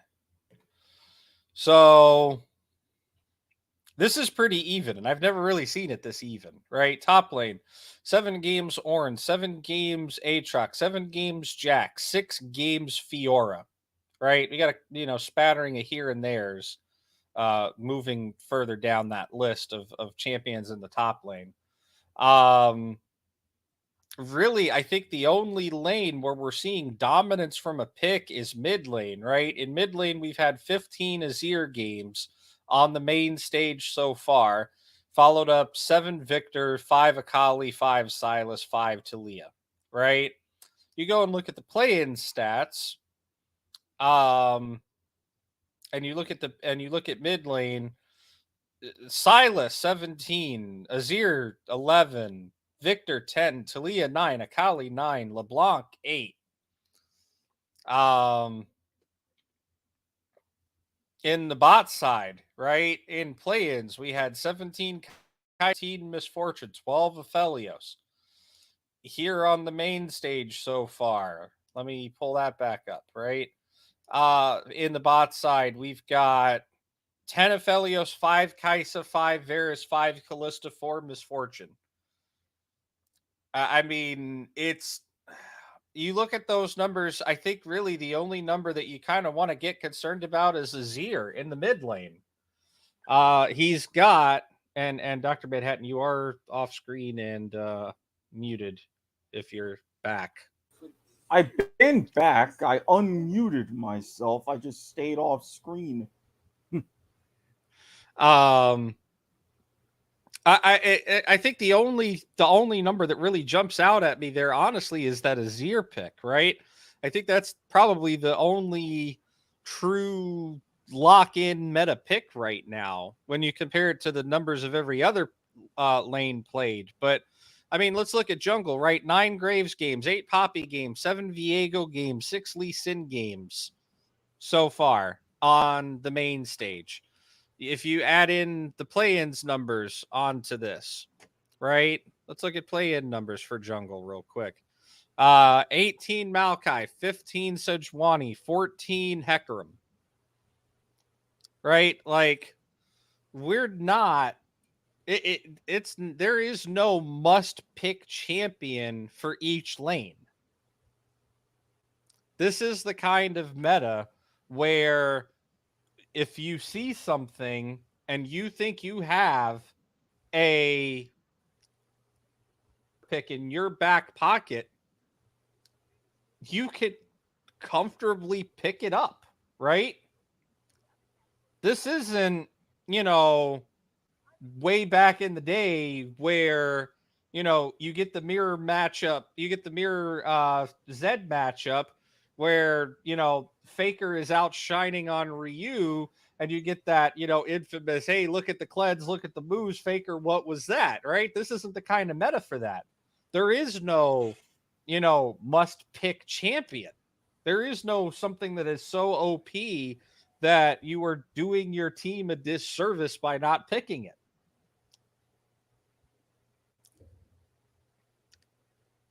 This is definitely an experimental meta, and I think that if you're a coach going into week 2, prepare for that. Use that to your advantage. If you think your player or you have an idea for a pick ban phase, and you go, okay, if they pick, Aatrox, maybe we should go ahead and go for the Renekton instead.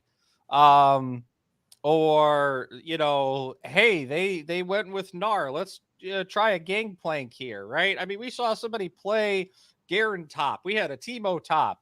We even had a Zillion top. Like, I would not be surprised if we had a Vayne top. Oh, wait, we did, and they won. One game, but if it works, it works, right? You don't know unless you try, and this is the stage where you literally make or break yourself on those decisions on whether or not you want to try. Worlds is not the place where you want to go home having that what if nagging in the back of your head saying, oh, well, what if I played the Vayne into the Garen instead? Right? You don't want that thought in the back of your mind on the plane ride home.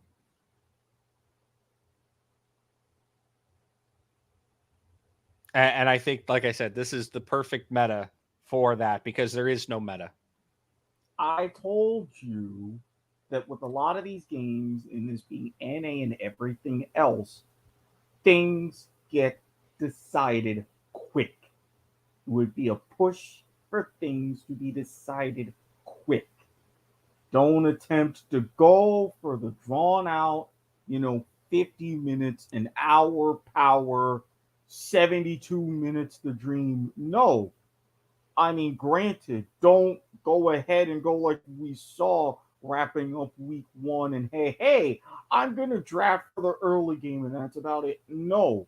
But go ahead and plan and be like, okay, how do I win this game in 35, 40 minutes? That's what I'm going to get if I'm lucky. Yeah, no, you're absolutely right. I think if you're a coach, you are, kind of holding that in the back of your head as well, where the game is faster paced, right? We're seeing the average game time at 31 minutes and that's the play-ins. Excuse me. It's even worse. 30 minutes and 46 seconds is the average game duration out of 24 games so far.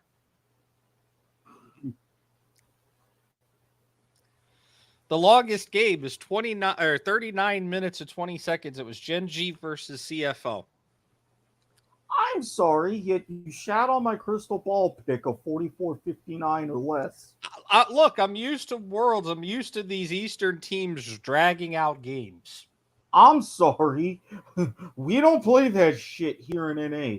Iceland, South Korea, China, whatever, because you're going to have American viewers have a hard time watching. Nah. You in our house, and as it was pointed out, a New York minute is approximately 55 seconds. Ain't nobody got time for that. I mean, they are at MSG. They'll be there through quarters.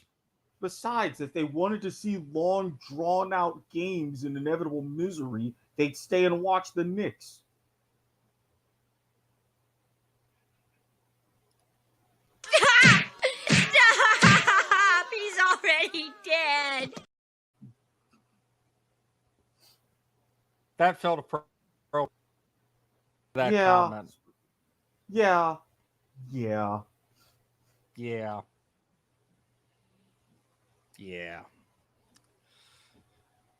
But that's our full D sheet coverage for week 2.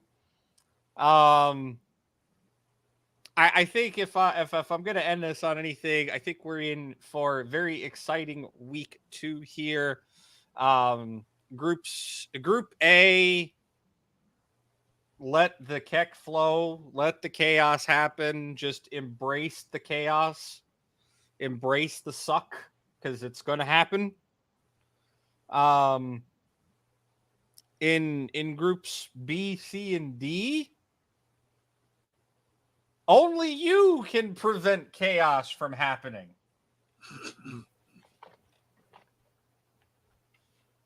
I mean, seriously though, is that not accurate for the rest of the groups? No, you're pretty much spot on. You're spot on. So with that, I think we're going to go ahead and call it a show here. Again, we will have live coverage some point Thursday, Friday, Saturday, and Sunday. Not 100% sure yet. It's probably going to be very early day coverage on Thursday. Depending on how late games run and tiebreakers and all that, we may do a late, like ultra late night show, like a 3 a.m. kind of thing when I get off work. We will see what happens. So stay tuned to our network Twitter at Not a Network Pods for information there. We will try to tweet our schedule as we know it. With that said, Doctor, would you like to go ahead and do the rest of the promos and get us out of here today, please? Of course, if you're not watching us on our network Twitter, you can find us on our personal Twitters at Squid Sports Head for myself, at the Andesian, self-explanatory. If you happen to be viewing us on Twitch, as we know our loyal friends and true and other sort of descriptors have, twitch.tv/AWP podcast for the network, twitch.tv/Andesian, again, self-explanatory. YouTube, for the time being, search Not a Network podcasts. We'll make that easier on you in the near future.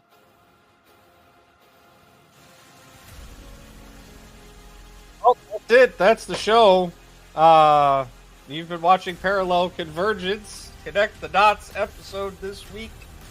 We go over the foldy sheets. We are going to go ahead real quick before we go off the air here. We'll make sure it gets in the description if at all possible. But for platforms that allow us to send out a comment, we have posted the link to the foldy sheets in the chat there. We will also show it on screen here. If you want to go and do your own deep dive into the 64 scenarios remaining in each group. But for now, we've done ours. We got our picks in for Monday. I want to go, or for Thursday. But we're excited. I hope you're excited at home. I'm Andesian.